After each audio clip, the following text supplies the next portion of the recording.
am mbégte bu baax di àndaat ak yéen ci seen programme bi lee di sunu réew di am ci àllarba bu jot bu juróom-ñeenti waxtu jotee ñu koy fas yéene amal ak yéen ci anam bi nga xam ne dañ fi waxtaanee tolluwaay réew mi ci boor yëpp nag la ñuy waxtaanee ni ki ni leen koy defalee xam ngeen ko tey jii nag di ñaar fukki fan ak juróom ci weeru septembre ci atum ñaari junni ak ñaar fukk ak ñeent ñu leen di digtalaat beneen épisode bu bees ci sunu réew ñu am ci nag gan ni ki niñ koy defee yéeg-yéeg dañuy indi fi ay gan waxtaanee li nga xam ne mooy tolluwaay réew mi ni ki ni leen ko waxee napp gi mbay mi càmm gi bàyyiwuñ dara lépp la ñuy laal ñuy waxtaane tey nag suñu waxtaan dina saf sàpp ak politique waaye ku ñu fi am di RAFFIE Diab ku dégg tur bi xam ne bokk na ci ñi nga xam ne ñooy kàngam yi nekk ci langue gile di Citizen Alliance mooy suñu gan tey ñu nar a waxtaanee ponk yu am solo am nañ fi itam suñu panélistes yi ki nga xam ne mooy Abdoulaye Bojang mi ngi fi Matar Sène mi ngi fi Mamadi Kourang moom itam mi ngi fi MC Thiam tey ñëwul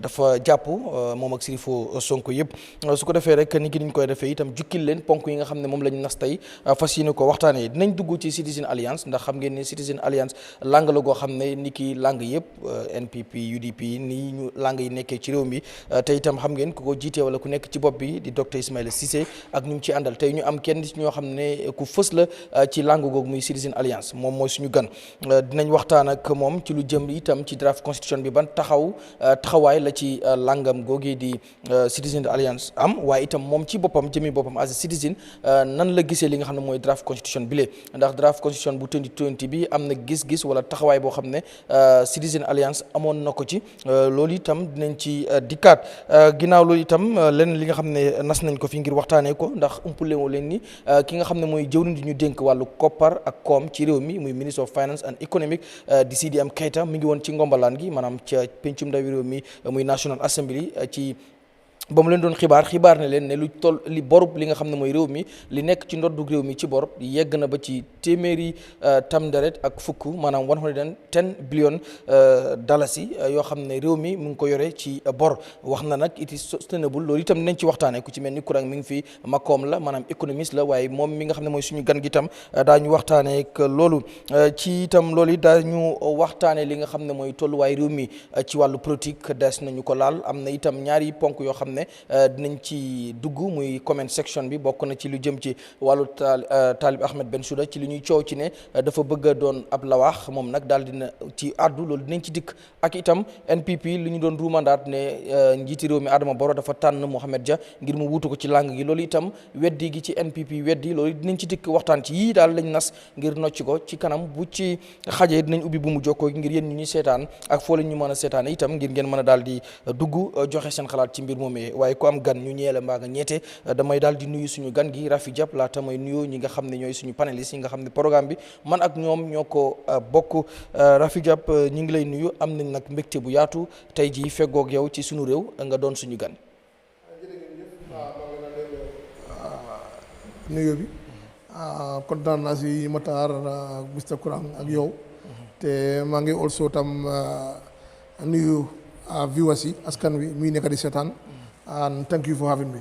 Thank you so much Abdoulaye Bojang ma nuyu la ñu ngeen nuyu ñëpp nuyu suñu gan bi nuyu ñu nekk di seetaan xaw ma bëgg ñaanal jiit réew imam nga pastor nga principal nga commandant nga mun a am sa liggéey bi mun a dem comme Gambie yëpp nuñ ko buggee ñun yëpp ñu mun a gis suñu boppa gar mi war nañ si waa tuuti si yooni Costa Road bi am naa ne du tey waaye yooni Costa Road bi baawut ñu bari ñu ngi si lor seen oto ay yooyu noonu Costa Road tamit sàcca dafa bari torop da ngay nekk sa oto sa ñu sàcca la jigéen yi léegi gar mi dañ day jël sa mobile ñu ne la da ngay fay 200 ñu delloo la sa sim card fay ñoo sàcca sa mobile de yëpp ñun gis nañ ko Costa Road fii so ñu ngi wax pour di right authorities ñu def lu ñu war a def booy nag ñu ngi def lu doy waar foofu noonu ñoom Ablaye ñoom Omar ñoom lañ jaasi dañ day dem campé léegi dañ day jënd ataaya toog si vu yi fu nga xam ne booy foofu lañ dee taaw di xaar pour booy mun a am fu ñooy taxaw déjà community boys ñu nga xam ne gis nañ ko métti na nga ñëw jógee jaay wala ne ñu jël sa mobile ñu ne da ngay fay 200 si guddi ñu delloo la sa sim card wala ñu jël sim card bi ak mobile yëpp so booy loolu lañ nekk di def ñu ngi ñaanal booy yëpp ñuy nekk di def loolu noonu thank you waaw li nga wax ni sax dafa ma am lu ma jox dinañ introduce beneen segment ci suñu réew boo xam ne dafa nekk observation ku ne bu ñëw nañ la jox mi bi 5 minutes xëy na bi ngay ñëw am na loo observe wala am na loo gis balaa ñuy start programme bi wala balaa ñuy dugg ci topic si ñu dal di ko wax comme tey ni nga observe yoonu Coast Road bi xëy na Matar am na leneen lu mu gis bëgg cee wax courant tamit noonu su ko defee xam naa nañ ko start next week incha allah ndax lu am solo la tamit comme yooni Coast Road bi ñun ñëpp dañ fay jaar ak feneen loolu itam lu mat a waxtaana te nañ ci def tamit special édition boo xam ne spécial sunu réew boo xam ne dañuy concentré ci fi nga xam ne mooy ci Coast Road bu ñu mënee am sax police yi seen PRO bi wala any related authorities ñu mën a ñëw toog fii ñu mën a waxtaane lu mel noonu Mr Sène.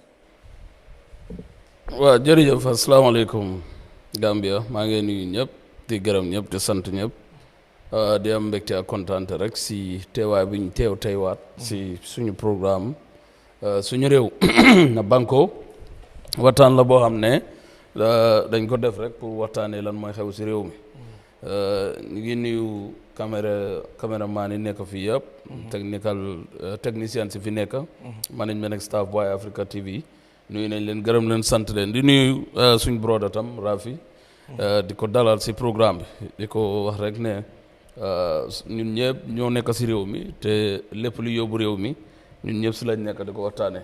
di nuyu panélistes yi ñi nga xam ne ñoo fi teew ak ñu teewul yëpp.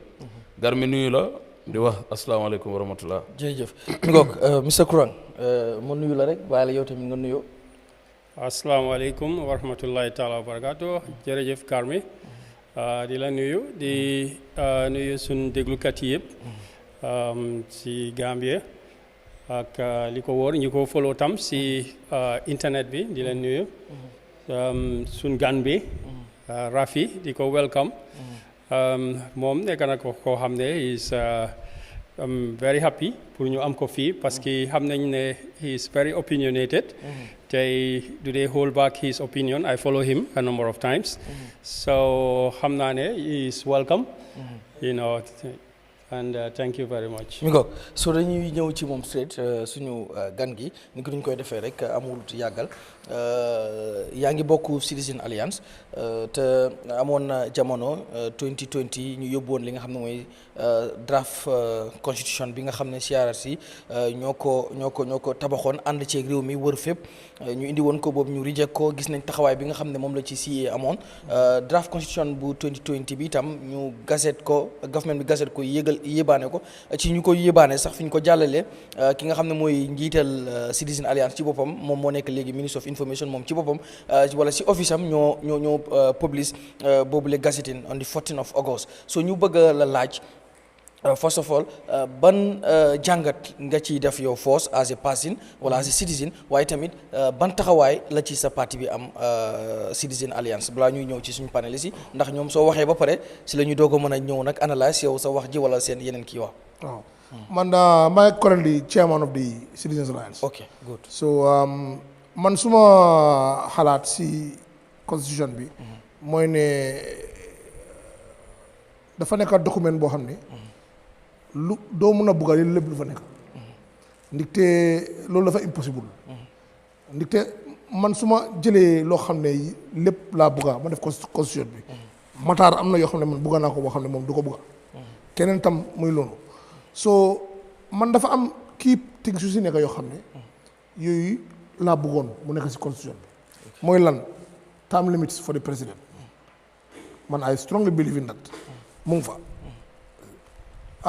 gis naa tam ne jox nañ tam doole jigéen ñi pour ñu encourage leen ñu participer ci politique bi loolu mu ngi fa ba pare gis naa tam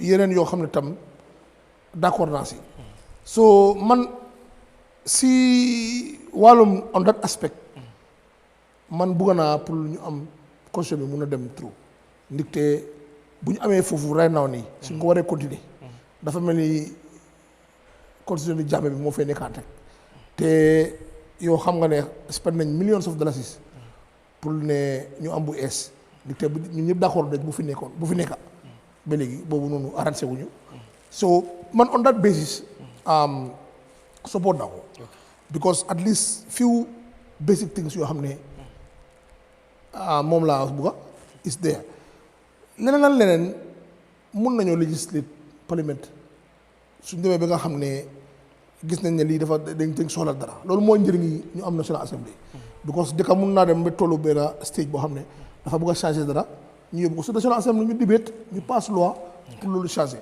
so on that note te wax bu ma wax ni tam Citizens Alliance foofu lañ toll ñun d'accord nañ ci ne support nañ this draft bu ñoo def nii so which means su ko waroon a gazette ba mu go through parliament ba ko war a dem through référendum ñun Citizens Alliance danañ campagne pour support ko pour li ciy vote yes pour ñu am constitution bu yes. ok ba ñu bëri tamit léegi xam nga ñu ngi coow ne comme Citizen Alliance dafa nekk ci biir nguur gi ndax because of ki ñu ci gën a ràññee mën nañ ko wee xëy na maybe su ma rongee nga correct ma ne moom mooy secrétaire général bu parti bi di docteur Ismaïla Cissé léegi mi ngi ki nga xam ne mooy président bi Adama Barrow ñu bëri jàpp ne nu mu active woon ci wàllu politique rawatina ci wàllu Citizen Alliance kon xëy na li parti bi mën a def rek mooy lépp loo xam ne nguur gi government bi ñu ngi ko advocate wala sax di ruling parti muy NPP di ko advocate Citizen Alliance daf koy ñëw dooleel ndax ñu bëri jàpp nañu sax bu fekkoon ne fekk na ko ci opposition ba léegi taxawaay bi mënoon naa wutee ndax da ngay dëggal loolu wala am na loo ñu ci gën a mën a leeralal ci xëy na taxawaay bu ngeen jël noonu ndax indépendance bi nit ñi di wax ne amatul leen ko ndax tamit loolu moo tax ñu indi la fii xëy na nga di nga ci indi ay leeral. waaw xam nga ñun soo ko bàyyi xel sometime back in 2021 bu election cycle bu jeexee xam nga amoon nañ fi presidential election après ñu am National Assembly dañu am local elections so bu dat election cycle jeexee ñun as a party dañ toog ñu ne léegi what is the way forward fii ba next election cycle bu ñoo dugga si do we stand alone as a party ñu continuer def lu ñu doon def ndax dinañ dem join the biggest opposition which is UDP pour ñu méngoo ñoom ñu continuer si opposition bi ndax dañoo dem join government bi pour seet naka la ñoo liggéeyee government bi so ñu woote suñ gaay yëpp ñu ñëw ñu toog ñu waxtaan suñ gaay yi all across the regions ñu d'accord de ñoom lu ñu bëgg a mooy pour ñu wéngoo dem join government bi pour ñu def coalition noonu lañ bindee ñu binda NPP ñu wax ne lii moo nekk suñu intention président bi binda ñu ne moom danañu welcome ñu dem am meeting na moom so noonu mooy first meeting bu ñu am a gaay ñu d'accord on principle ne CA dafa join government bi pour def coalition foog naa lii du woon secret lii ñëpp gisoon nañ ko because buñ paree def nañ press conference ñu explain lu tax ñu dem loolu xam nga mbiri coalition loo xam ne lu bees la Gambie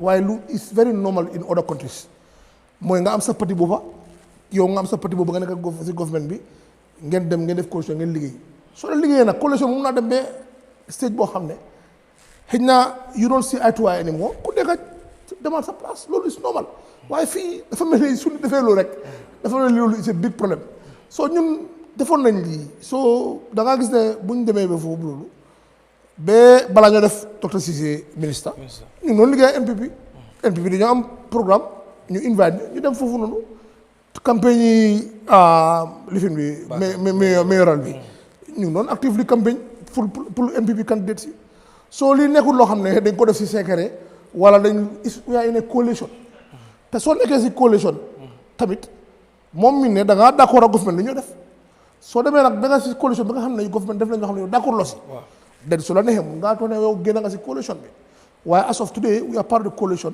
meaning ne ñun we are part of the government waaye Citizens Alliance as a party ñun we still maintain that independence as a party moo tax bu ñoo appoint docteur Cissé dañ ne Citizens Alliance party leader mooy nekk ministre waxuñ ne docteur Cissé of NPP so loolu mu fa ba léegi so loolu laa bëgg rek réeral pour ngeen xamee ko noonu balaa may dem si Mr Kurang am na point bu ma bëgg a ñëwaat mooy léegi ndax mbiru draft constitution bu 2024 bi waxtaan ngeen ci as a party maanaam foo xam ne da ngeen tëju as a party yéen kese ngeen toog ne ok lii ak lii A B C D ok so docteur Cissé si boppam mi ngi woon foofu at executive level discourse nañ lu ma wax nii yëpp because soo gisee ma war a toog man maay party chairman soo ma gisee ma war a toog ma ne la lii moo nekk party position ñun executive bi toog nañ dissect nañ everything si constitution bi ba pare consensus was ne dëgg la yëpp nekku fa loo xam ne ñun bugga nañ ko waaye there are some key things yoo xam ne ñu ngi fa ñoo xam ne support nañ ko so as a party support nañ document bi.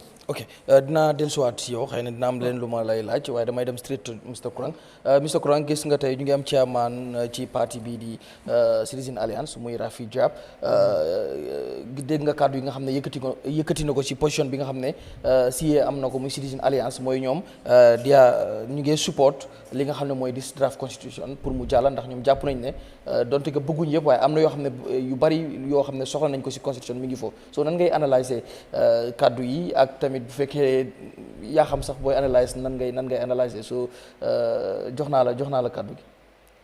waaw jërëjëf foog naa like moom ñoom seen parti bi am nañ right pour wone lan mooy seen standpoint ci constitution bi te foog naa loolu la fi wone ne ñoom positive things yuñ fa gis ci moom lañ d'accord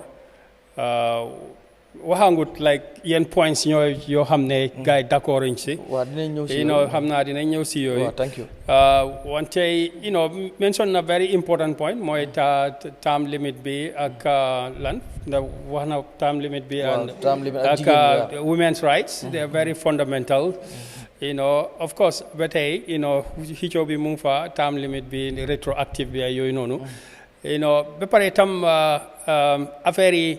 Like party bi with the coalition foog naa they have a right ñoom am nañ seen right pour su fekkee ne bëgg na ñëw liggéey with the government loolu nekkut loo xam ne lu ees la xew na fi in 1964 65 xew na fi in 1994 xew na fi tam 2017 so party bi moom am nañ right to def ko the only thing lu ma fa gis mooy xam nga cabinet moom if you are part of the cabinet collective responsibility la so dafa mel ni su fekkee ne party leader bi moom resign out loolu dafa difficult mu nga nekk party leader and be part of the coalition government well lu ma mean by collective responsibility mooy soo nekkee in the cabinet anything lu cabinet decide you have to agree with it so disagree sax doo ko mun a génnee si biti tey su fekkee ne parti bi disagree nañ d'accord uñ si cabinet bi luñ decide boobu dafa nekk opinion ni parti bi moom du mun a associate right ku nekk ci cabinet bi like Dr. Cissé moom du mun a associate boppam with the disagreement because as long as mu ngi nekk ci cabinet bi right he cannot say, I do not agree with the decision of the government while he is still in the government. So, what was more acceptable, so again, he is joining the government, Munona resign as the party leader and then still be part of the party. And, why it's still, they are democratic, right? It's not some choice, but issue bobu mungfa. Okay. Yeah. all right Mr Sène nan ngay jàngatee kàddu suñu gan gi balaa ñuy gën a xuutal waxtaan bi. waaw jërëjëf Garmi am nañu kontaante bi ak mbégte once again si suñ broda bi RAFFIE nit moom bu dëggoo soo ko dooree di laaj question rek réaction am mi laa wan mooy li mu bëgg a wax mooy dëgg pour moom. Citizen Alliance parti la boo xam ne si réew mi la ne parti la boo xam ne ay intellectuals ñoo fa nekk parce que man bokkoon naa si ñoo xam ne amoon naa opportunity at the beginning bi ñoo taxawal parti bi bokkoon naa si ñu doon dem meeting pour xam the agenda of the party ak parti bi direction bu mu jëm ak lan moom lañ teg si table bi ak lan la ñoo xalaat maa ngi remember suñ first meeting man ak Dr. Cissé këram bi nga xam ne si këram lañ ko am at Salaji di liñ doon xalaat di ko d'accord di ko plan mooy naka la ñëw put all the young people together ñu jéem a taxawal parti bi parce que parti bi agenda bi was really very positive. That was at the beginning. Même at the end of the results I was not there as a militant or something else.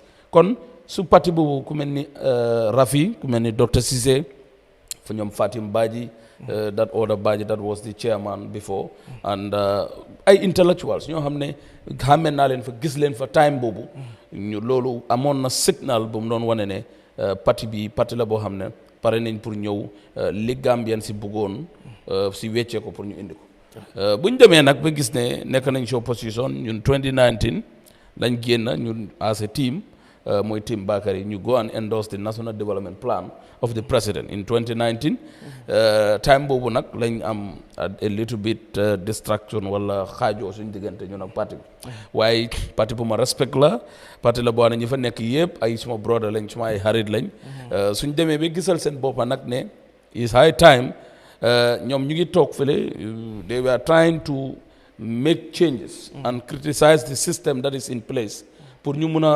liñ doon def loo xam ne dañ gëm ne baaxut ñu mun ko def mu baax léegi ñu am the opportunity to be in the system and make a change then ñoom buñ bokkee ci système bi pare pour make a change pour Gambia ñu dem ci beneen level yow sa interest moo doon ma toog pour jiite change Gambia seen xalaat ak seen mentality ak seen dundin su yàlla dogee nag nga am the opportunity to be in that system war ngaa mun a accept nga ànd ak système bi and make the change that you wanted before ba ngaa nekk opposition and moo tax ma gëm ne bépp opposition political party wala incumbent bi nekk di rule ñoom ñëpp seen intention ak seen yaakaar li ma foog man mooy naka la ñu def pour Gambia yi mu mun a move from one direction to another si direction boo xam ne mooy yokkute Gambians seen dundin yokka seen li nga xam ne rek mooy dëkkuwaay yokka seen everything that they want as a country pour mu yokka loolu moo dee waral ñëpp di xëccoo ñoom ñëpp bugg a nekk nguur foog na su fekkee ne loolu la nag nga am a government that is in place ibbil loxoom pour képp koo xam ne yaa ngi ci réew mi nga bokk ak ñoom liggéey pour ñu make a change Gambia bi ñu bëgg ñun ñëpp ñu am ko I think loolu is the right decision that any political party can do moo tax ñu ngi leen di congratulate once again for that ba pare congratulate leen as a party ñoom ñoo nekk di sit am nañ a say into the cabinet bi nga xamante ni Dr. Ismaila Ceesay mu ngi fa te kon loolu is a plus to them as a party mun naa gën a mun a put more structures more ideas together ñoom ñu inaaj ko to the minister bi yóbbu ko cabinet den ñu mun a am Gambia bi nga xam ne moom mooy yokk mi ko Mr. Bojang so suñ gan bi RAFFIE gis nga Citizen Alliance la ñëw di yëg nga kàddu yu mu yëkkati so dama lay bàyyi rek xëy na nga am jàngat booy def si kàddu mi balaa ñu delluwaat ci am na li ma note down ok si kaddu am jërëjëf very good Mr. Bojang moom dafay take note waaw noonu la di yes li pour ñu understand ante bu baax gis nga first we want to acknowledge his right and as a party they are right ku ne mun ngaa jël yoon bu nga foog ne boobu mooy yoon bu laay jox wala jox Gambia lu mu bëgga so we respect that right waaye soo xoolee kaddu am dangay gis ne people like me dañ foog ne opposition am na rôle te CA bokk na si parti yu nga xam ne Gambia ni dañ doon loon yaakaar ngir young leadership lañ amoon ñu foog ne they going to change the system seen xalaat bi bokkut ak jubluwaay nguur bi fi nekkoon te moo fi nekka mooy government of President Adama Barrow under NPP earlier under the coalition so tey bu ñu demee ba gaa ñu ne ñooñu after the election cycle dañu dem join President Barrow's agenda pour mun a yóbbu dëkk bi fu President Barrow bugg a dëkk bi dem that's one aspect ndax President Barrow tamit am na the potential the capability ak direction pour yóbbu dëkk bi fu mooy dem fu moom bugg a dem which has to align with CA loolu tamit is another question. So Buga B is there, and we want to thank them for that. But in reality, I don't think it is really the right thing to do, because gisuñ lolu sing go because ñooñ seen parti bi one of the things ñu nga xam ne loolu lañ nekk di wax mooy social justice bokk na si seen cardinal pillars lu tax seen parti bi taaw boo waaye social justice economy baa ngi fa politics baa ngi fa ak lu bari now Gambia as a country fii lañ nekk di wax there is no social justice in this country, or if there is, very minimal, because ñëpp gis nañ ne even access to government provided facilities da nga dee mun a gis ne système bi du dee demee comme nu everybody including CA bugga te this was the party ñu daan wax ne the president is clueless te ba léegi people like me believe the president is still clueless because he's not taking the direction bu nga xam ne most of the Gambians dañ am yaakaar boobu ne dina yóbbu Gambia to the promised land. So if you look at the context of, for example, ñu ngay dem join président Barrow maybe xëj na moom su ñëwee dinañu wax exactly lan moo change lu trigger ne léegi am nañ dalil bu wér ne ñun war nañ join président Barrow because lii wax nañ waaye def na lii so it's not enough in my opinion as an opposition party pour toog léegi élection génna nga ne waaw léegi élection génna politique génna léegi nañ dem join nguur ji I don't think opposition should be like that. This country should rely and needs a strong opposition. Opposition bu ngay xam ne gis nga liggéey nguur nekkul ne sax da ngay nekk si gombe nga liggéey nguur lu ñoo def nii gar mi yaa ngi liggéey nguur ministre nga doo ministre host programme bi waxtaane dëkk bi liggéey nguur la teddu kuy fay pass diggante Costa Road ba Tabakoto mu ngi liggéey nguur because mu ngi fay what we call indirect tax loolu yëpp bokk na si liggéey nguur. So it's not a convenient, for me, it's a convenient explanation for one. Like election cycle began, you then yes, but that is not the only way you work Ngu. Dr. Sise is one individual. Okay? So holy buba. So you have a strong opposition. Lumoy def moy Ngu su bëgge def li nga xamne jaarut ak yoon jaaduwut ñooñu mun nañoo taaw as a unified voice ñu ta nguur bi du def lu mu war a def te gis nañ exemple yooyu noonu even only a small number of boys or a small number of young Gambians stoppoon nañ fi judicial officers bill bi so imagine if all political parties have decided that we should write to Barrow, let him now work with us. Who is going to make noise for the president to see? So for me, the greatest thing that CA could have done is to maintain their stance. We push the agenda for a better Gambia, an inclusive Gambia, a Gambia that has that social justice. But we understand and we see every now and then, Minister Fumoy Fajo, teacher do Fajo Fofuno.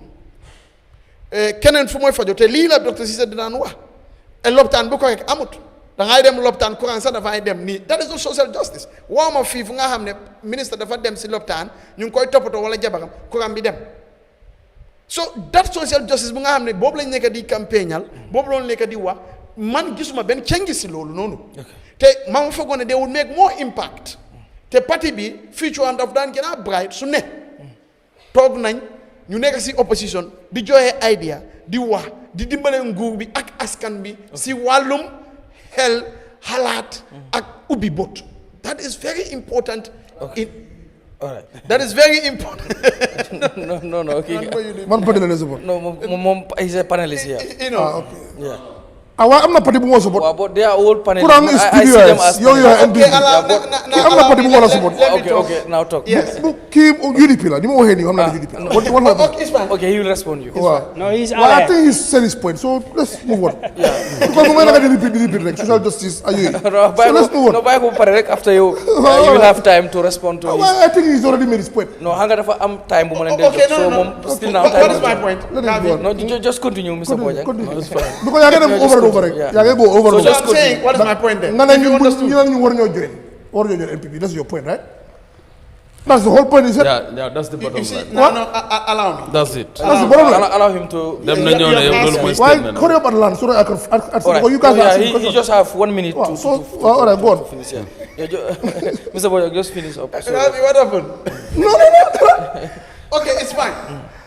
So, man, I think it is not in principle something that you should do, and I think this is total dishonesty from the CA party because one, we see that from their website, from their manifesto, we make the advocate, yep, President Barrow has gone in principle and in theory, in practice has gone against most of that.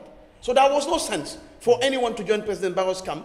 If we have a manifesto, but we have seen clearly the president has not got any kind of percentage, let's say 50 by 50, manifesto. So, man, from all observations, knowing for them for whatever reason, but the reason because President Barrow has gone against their manifesto from day one.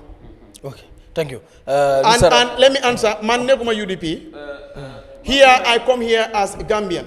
However, yes, These are UDP talking points. Okay, all right. So it's normal. Yeah, just. I don't want to know my party. I'm talking about my party. mun naa make benn. No, I can't say him. Don't worry. non mun naa make benn observation. I can answer every single point. non moom balaa moo ñëw dama bëgg a make benn observation. dama bëgg a make benn réaction rek. waaw just quickly please. li ma bëgg a explain mooy bépp manifesto buñ defar bépp political party sa manifesto bi mooy Gambia naka nga yóbbee Gambia si beneen level loolu mooy manifesto bépp political party unless nga dëkk beneen réew su fekkee da nga bëgg a maintain in opposition for the rest of your life one li Gambia amalul la interest two no that's the truth Gambia amalul la interest two yow si sa boppa gëmuloo sax sa boppa li nga wax parce que bu fekkee da nga gëm ne réew mi dafa war a wecceeku dafa war a change dundi ni Gambian si dañ war a wecceeku then yow nga nekk you are sitting there criticizing the system that is in place. If you get the opportunity to be in the system and make a change, why not you join the system and make a change that is going to benefit you, your family, your relatives, your neighbors. At the end of the day, no more Gambia. Thank you. Why ki warta join? Okay, I think do khalati intellectual, do khalati sa Gambian bu baax bo xamne rew mi mo la ñor. Matar okay. So Mr. Dia bla ñu dem ci next point bi suñu paneliste yëpp ku ci nekk def na analyse am maybe kii laaj na question yoo xam ne man aga la moo jaal sax jogal la moo jaal ñun nag ma laaj affaire constitution bi lan mooy stade si CA den man ma answer lu ma la waxee fu ma ne convention bi fu ma laa dem kii jógee from nowhere waaye naa ko answer I'm even glad ne he raised these topics because it's something that we need to clear. You see, I remember Matar when CA bu non start they were part of the team then ñu dem si Barrow man personally I was very angry ñu ngeen noise di wax but at the end of the day ma toog ma realize ne it's their right. Every camp have the right to join whoever they want. Ba pare man su ma go around di preach ne I'm a Democrat, why should I be angry of them going and joining Barrow? That is one. Two, gis nga bu election bi, you know, when I started politics, man, first and foremost, I'm a businessman. That's why I'm a very different person from many politicians in Gambia. Because man, politics, nekul luma de duna. Man, I know how to make money. I'm a self-made man. I'm a businessman, first and foremost. Unfortunately, 95% of all politicians who are in Gambia, politics lañ de dunde. Without politics, they cannot survive. That is why, man, I'm very opinionated. I speak my mind because I don't depend on anybody to move feedback. Ma talk, man, you know what? Bu election cycle be the presidential one. I started to remove myself from emotions, being emotional. Because I realized so emotionally in politics, though they get the wider picture, because young get political hold. So unfortunately, UDP is a guy, that's how they politic. Then they political hold. They don't see anything. UDP is a guy, they want you to believe that the country is a failed state. They want you to believe in the country that they want you to believe in the Gambia. That's not the, that's not Amut. How many failed state? Sudan, right now. Somalia, Afghanistan. This is the problem for yourself. So,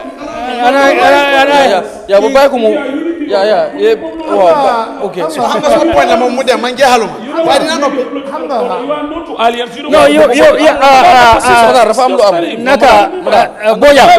Boya, it's not bad to say. Last year I campaigned for this. But people, the listeners need to know. Yes. I am being obstructed from. No, allow me. Yeah. I am being obstructed. There is prejudice with RAFFIE. He has decided to give me a political party without even knowing. That tells you a party chairman of a political party can just decide Gambia is this based on its prejudice without any investigations. Wow. That's what he has said here. I am not for a single day UDP. I am not for a single day NPP. Yeah, right. I am no alliance, and I have said that from day one. When I sit on this platform, I don't care if you are NPP, if you are CA or whatever, PUIS. No. What I care is this Gambia and I discussed that. Thank you.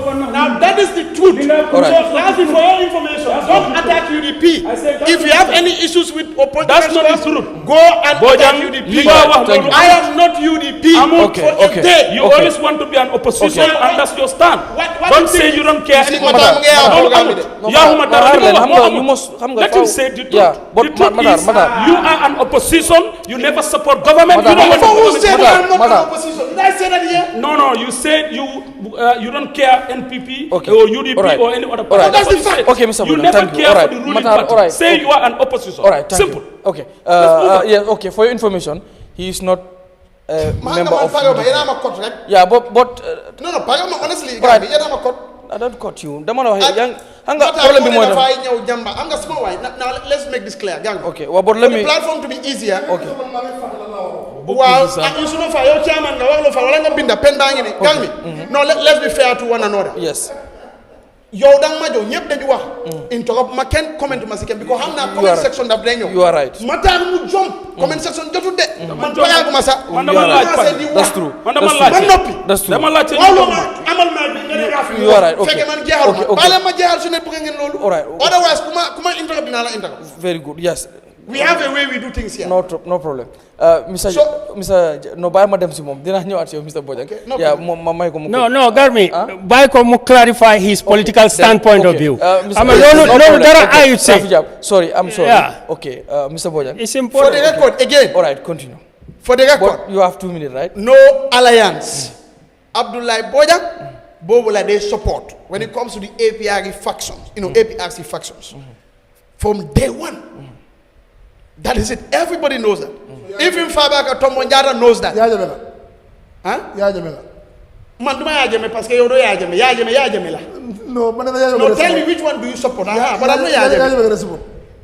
100%. Okay, all right. Okay, yes. So you have 2 minutes. Now again, on the constitution, because I'm well, okay, just on the constitution, the same thing. They have a right, but we think the Gambia is bigger as a country, and why?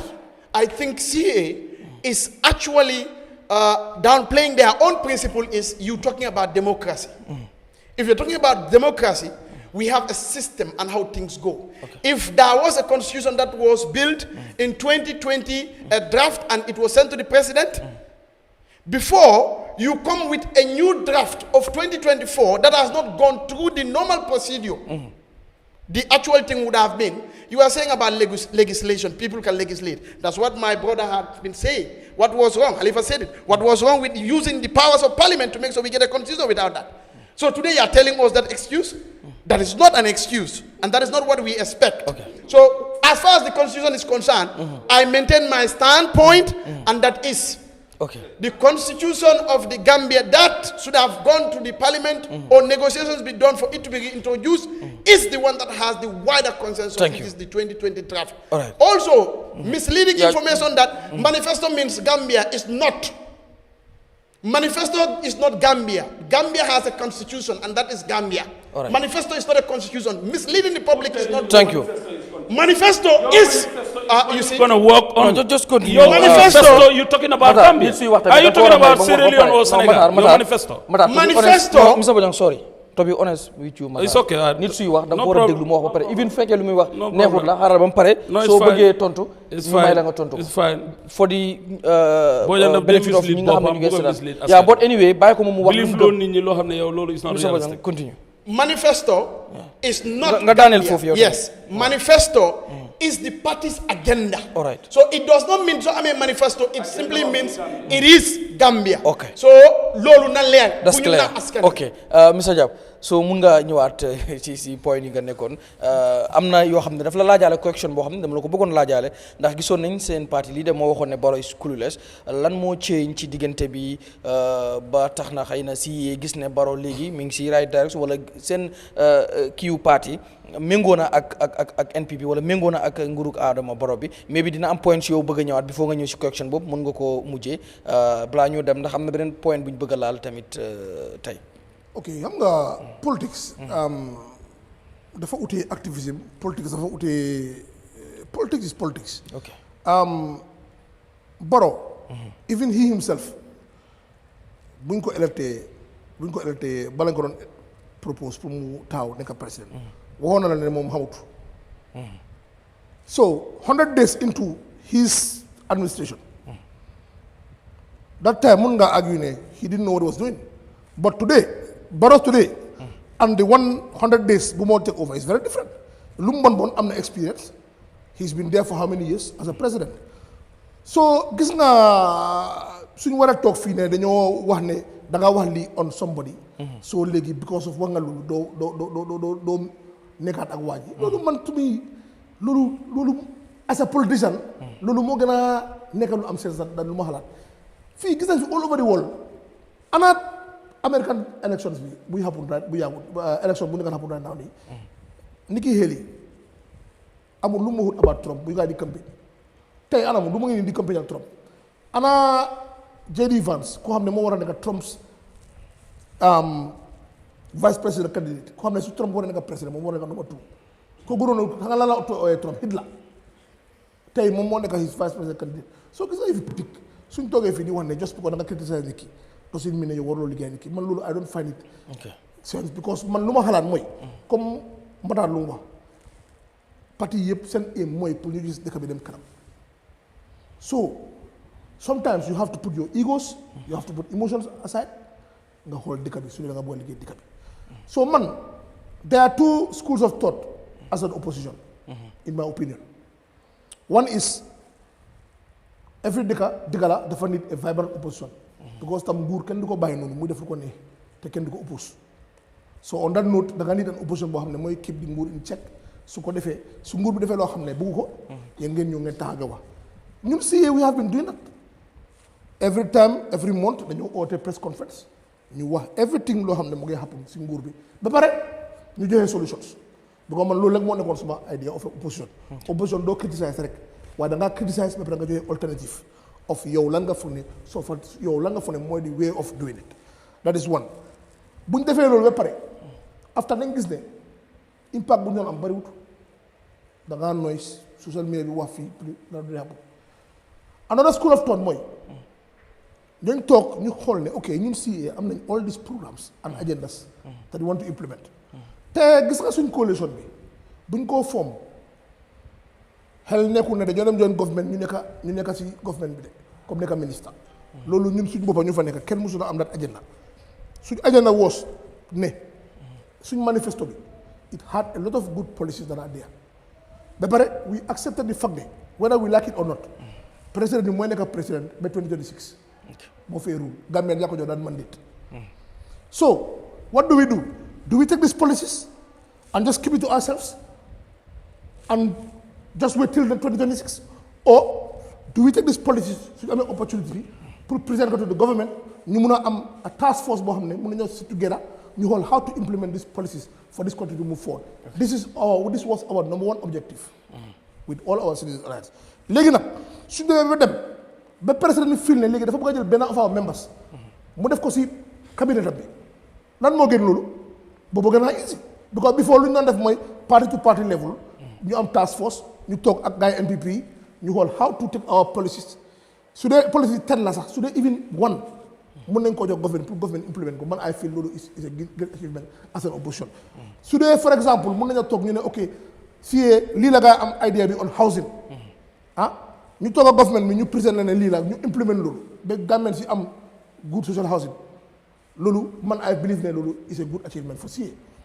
so on this basis this was why ñu join government bi pour mën a liggéey dëgg kanam because whether we like it or not Adama Barrow moo fay nekka fii ba 2026 man tongoo ma Adama Barrow du suma ennemi man I see Adama Barrow as my president because government si ñoo ko jox mandate so whether I like it or not kii moo fay nekka president 2026 what are we going to do now are we going to sit down and just let dëkk bi mu dem yahoo or suñ xamee ne ñun am nañ xam-xam ak knowledge pour change dëkk bi ñu dem join pour seet how to change the country forward move the country forward loolu moo nekk suñu imam bi léegi nag people have their opinions they can say whatever they want but at the end of the day CA parti la am nañu right pour def lu ñu neex te ñun luñ fil ne ñun mooy lu right ñun loolu lañ def anybody else mën nañoo criticize that's normal because at the end of the day whatever you do in life you will have people ñu la criticize waaye man dama believe in one thing sa aim and objective sa intention moo la always guide su dee yow sa intention la pour dem join government pour dem di Mumbai di noos di enjoy di sàcca nit yi dañ ko gis su dee sa intention la pour nga dem join government pour liggéey dëkk bi dem kanam nit yi dañ gis loolu so at the end of the day people decide waaye ñun loolu noonu bu ñu koo def xam nañ ne it has pros and cons cons mooy xam nañ ne dañu am members yoo xam ne ñu bëri they will be angry with our decision but also xam nañ tam ne am na ñu bëri ñoo xam ne ñu ngi support président bi they will also be very happy with us so politics la yu wéralu politics du affaire yi activisme activisme mooy lan nga believe in a cause whether 1000 nit sa against la nga toog foofu nga ne yow da ngaa believe loolu politics foog nga at the end of the day what you need votes for people to vote for you to be in power to change ñun suñu aim objective is not to be in politics is not to be in opposition forever because Africa gis nañ fi Africa soo nekkee opposition doo mun a achieve nothing ñun man bu maa dugg politics is to be able to effect change for the Gambian people understand nga man politics du ma si dee benefit financially man politics du ma si dee génn wante man su ma aim objective mooy to see the Gambian people move forward léegi ni ma ko achieve su dee keneen ki ak d'accord su loolu fine loolu sa opinion wante man suma objectif mooy pour ne policies yu am nañ xam-xam bi am nañ know-how pour mun a influence government pour mun a change we will do it ñun xulawuñu Adama Barrow du suñu ennemi ñun Adama Barrow gisewuñ ko as koo xam ne mënut a yóbbu dëkk bi kanam Gambien si ñoo ko fa teg mënuñ si dara fi ba 2026 ba pare dëkk bi dañ dee bugg a pour nit yi feel ne Gambia is a failed state booy Gambia demal Bissau demal Burkina Faso demal Mali demal Guinée gis nga Guinée seen yoon yi seen yoon yi dëkk bi yëpp comme nii la nii comme bu coastal fii is very ñun dëkk yu ñu tane du Sierra Leone demal Sierra Leone tey soo gis nga bu ñu toog fii Gambie dëkk yu ñu tane rek mooy ñan mooy Ivory Coast infrastructure wise Ghana Nigeria Sénégal yeneen dëkk yi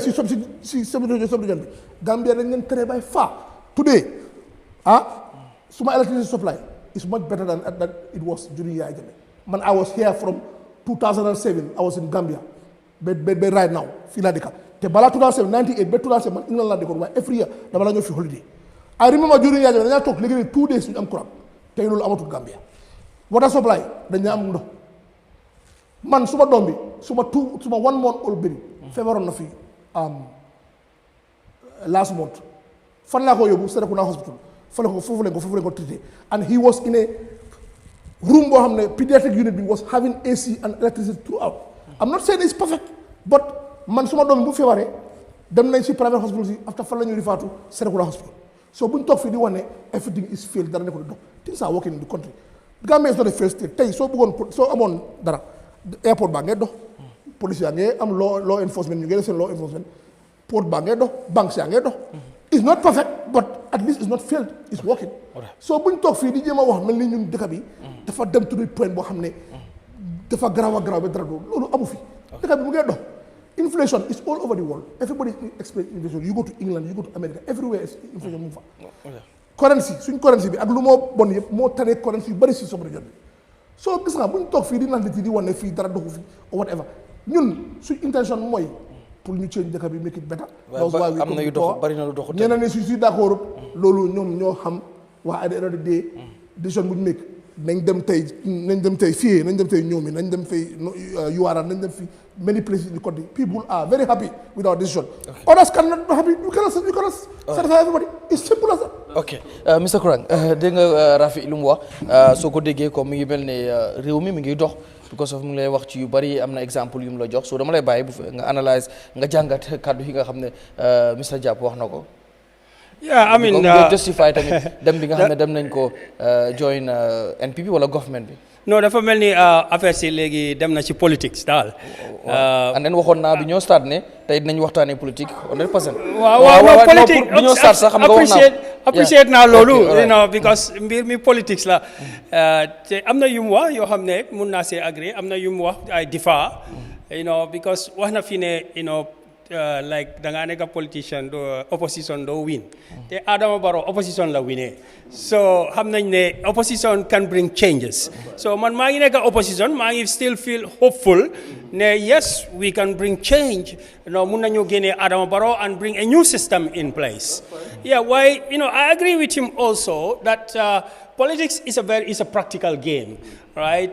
Te wax na fi loo xam ne innama li amali bi niyat wa innama li kulli imri ma nawa, right? Lu nekk sa ene bi, wax na loolu, lu nekk sa ene bi kenn xamut nit ki lan mooy eneem te loolu moom duñ si mun a joojee nit ne dem na fële lii moo tax moom wax na fii he joined moom he is an independent person te man tam noonu laa ko dee gisee in the same way with him 25 years bu ma wàccee university I finished university in 1996 right 1996 right up to 1999 maybe in a bank 98 why from 98 up to now I don't work for anybody I'm an independent so suma join politics to look for a job so I see myself in him in that way so loolu moo tax pour ma wax loo xam ne moom laa feel is very easy for me yomb na pour man because nekkuma di uti liggéey ci kenn opposition or nekkuma di uti liggéey from the government su fekkee ne accept na to do something I will do it of my own accord wax na ne politics is very practical Rafi joxe na so many examples and nit ki tam I don't want to judge somebody lu tax nga join in a coalition with another party even though it's a government because dumala blame when you join a coalition with the UDP or with the APRC or with the No Alliance I have no right to judge you that's your decision lolu minute ne tam they own you can still be independent to some extent in terms of development of course dinañ ko gis in different ways because man su may judge in the development of the government of the day dama ko xool na lan mooy sun social contract with the government lan lañ yaakaaroon lan lañ d'accordoon with the Adama Barrow government ci man that's more I'm looking at it rather than na Guinea or with Bissau or naka with Mali man maa ngi concentrate on ñun Gambian si lan lañ d'accord ak moom te lan lañ naka soxla si moom fu mu nekk nii dama wax ne we are not satisfied number one economic situation bi inflation problem la in Gambia te lu gis Gambian economy bi is a very small economy right dalasi bi is an indication of the inflation within the time of the Adama Barrow bu mu toogee ak léegi soo xoolee prices yi they have almost double on average right dem nañ about 100% saaku maalo mooy base bi saaku maalo bi dem na almost 100% loolu kenn du ko mun a xool nga ne we are satisfied with it now te doo mun a xool tam dalasi bi nu mu depreciate from there up to now nga ne you are okay with it the main problem of the Barrow government loo xam ne it's not sustainable right deficit financing bi right di jël bor bor bi nga xam ne xamuñ sax naka lañ ko mun a feye gars yi wax nañ ne for the 56 years or 50 years of Jawara and the Jammeh government leb nañ about $1 billion so xoolee Barrow government bi within the 8 years up to now 8 years bi 2017 ba léegi is almost $1 billion tey bor is part of running a government waaye ngay jël bor di ko spend in a way that is just naka discretionary yaa ngi ko spend ci lu la ne comme lu mel ni nuro ak mbumbaay loolu doo ko mun a sustain te loolu moo tax Gambian economy bi nekk di dem ci suuf right infrastructure bi fu mu nekk ni dëkk bi dafa ndaw Conakry moo gën a rëy Gambia in terms of population Liberia is a small country but Monrovia of 2 million people in Monrovia is bigger than Gambia Freetown almost 3 million people is bigger than Gambia Dakar ci boppam mi nga xam ne natural but we have a lot of natural resources Conakry no in every country is unique in a way fii ndox am na Rafi there is a lot of water in this country that we can use in so many why the paradox there is a study no I'm coming I will give you time to with the resources of the Gambia so I'm just giving you an example sun ndox bi how is the government managing it ndox bi naka lañ ko manage number one am na study bu génn for the UN ñu ngi laa wax the paradox of water in the Gambia na Gambia mooy dëkk boo xam ne moo gën a bari ndox compared to the land size right ci West Africa bi wala ci Africa bi wante Gambians yi amuñ ndox bu ñoo naanee. The pipes are leaking everywhere. The national water and electricity cannot even supply simple drinking water to the population. That's one. Two, the same, still back to the Ndohbi again, right? Some natural resources in the water, the fishing industry. How the government is managing it. Nungeji's licenses is going out. Some of the opposition are even culpable in that, because we know that the UDP government, they have members in the parliament who know something about the fish factory in Gunjur, yes, etc., and they are not doing anything about it. Yes. So what I am trying to say is that we are satisfying. The Gambians are not satisfied with the way the economy is managed. Economy be the fundaw. So RAFFIE Mune, everything there should be a solution. Yes, there is a solution. The PDOIS has a transformation agenda. Moilan, na sun resources be ñun sun bopa mun nañ ko jëfandikoo ba nga xam ne we can manage it to employ our resources and in combination with our human resources to be able to utilize this. The fishing industry. So they may Bakau, Gunjur, Tanje and so on, Gambian fishermen from Nekani, they don't have the capacity that the Chinese boats have. They are not able to compete. So they are losing out. This important area of employment is fishing out. So agriculture is another part what they are not managing well. Gambia is only farming for 3 months in a year. Ndox bi su jeexee nawet bi su jeexee Gambia du amaat dara duñ dee dunda loolu is not a so Barrow government coalition government bi nga xam ne jéenoon nañ fi dictatorship ñoom waroon nañoo am a master plan of how to use the River Gambia and all the water resources we have to create employment, create industries, muna engage. Look at it, the back way bi lu moo xeewee is a symptom bu mag la. Because why? Look, lan moo tax xale yi di war a jógee fii di dem si ozone bi di dee every day. Because there is no opportunity. Liberia, they are not going back way that way. Man maa la ko wax. Sierra Leone is not going back way like that. Right? Even Senegal. But if you go to Libya and Tunisia and Algeria, per capita laay wax de. So whole population in Gambia compared to Gambians, you nekk foofu di bugg a cross. It's just too much. So there is a problem that is wrong, Rafi. So déglu lu ma wax mooy. Waaw. So déglu lu ma wax. Waaw.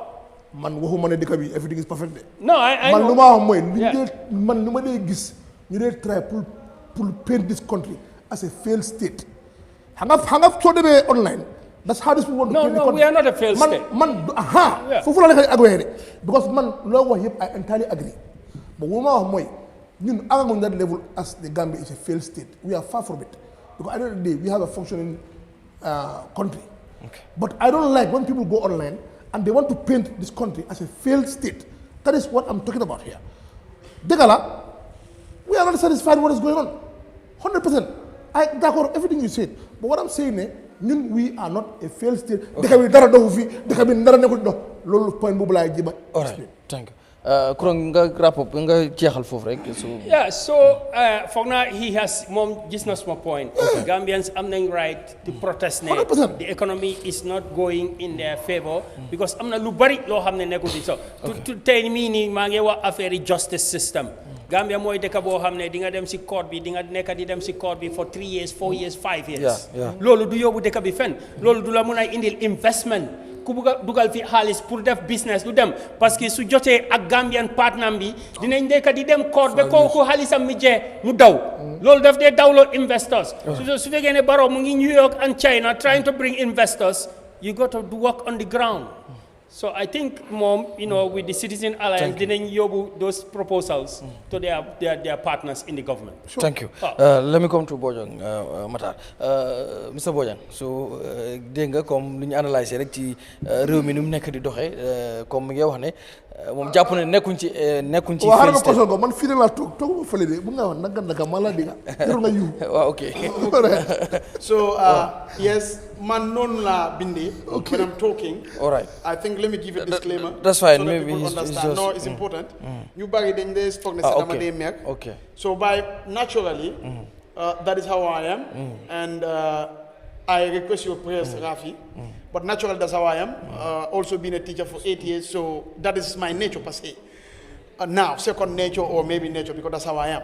So, Raffie, I want to strictly differ with you. And in principle, before you tell people the Gambia is not a failed state, can you define what a failed state is? Sudan. No, I don't say give example. I say define a failed state. No, I don't say give example, Raffie. Sudan. No, we want to make sure Gambians understand. Sudan. A failed state is a breakdown of law and order. Exactly. No, Mr. Kuran, I understand. I'm not asking to know what a failed state. No. If you do classroom, how many you failed state? Let's go on. Just go on, yeah. Okay. Very simple. Gambians and everybody watching, the Gambia is a failed state in many ways. Okay. When we say a failed state, it means breach of social contract. You become a state because you have a membership. You become a state because you have principles. Danga neka deka paske amna lingay dohal, amna lingay johe. Askan bi. So komunte johe, yo, those state bu nga xamne fail lo, danga fail. Lolu moy fail state. Mota ñu ne la, if you have ineffective systems, ineffective and weak governance, mulo ensure yow linga d'accord ak deka bobu nonu mulo ko joxe as a government te ñu ngi lay fay tax ñaati ñoo fa nekk. You have two bargains. People are paying tax to you so that you can deliver the products and then the services. If you don't do that, it's a failed state, and everybody qualifies to call the Gambia government a failed state. So we want to make sure balanga ne social media ñu ne nii ñu ne naa failed state wax ñu xëj na ñu understand yow wax ñu lan mooy failed state xëj na suñu xamee understanding bi duñu waxaat failed state.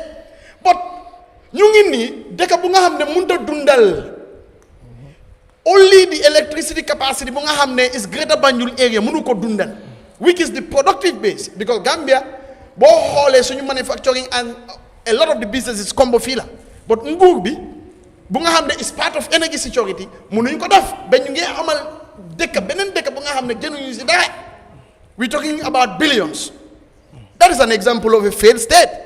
You come to the justice system comme nu ma koy waxee gis nañ ko fii dangay am court problem, they will drag it ba yow sa xaalis bi ak lu ne yëpp jee nga daw, gis nañ ko fii. That's another example of a failed state. So boo ñu waxee ne ñu nekk di wax ñu xamuñ, wax nañ ne yow waxuñu, yow da nga xam define ñu demal xool definition of failed state from a UN perspective. No. I'm not even saying you. And you believe. That is one aspect. Dangay gis ne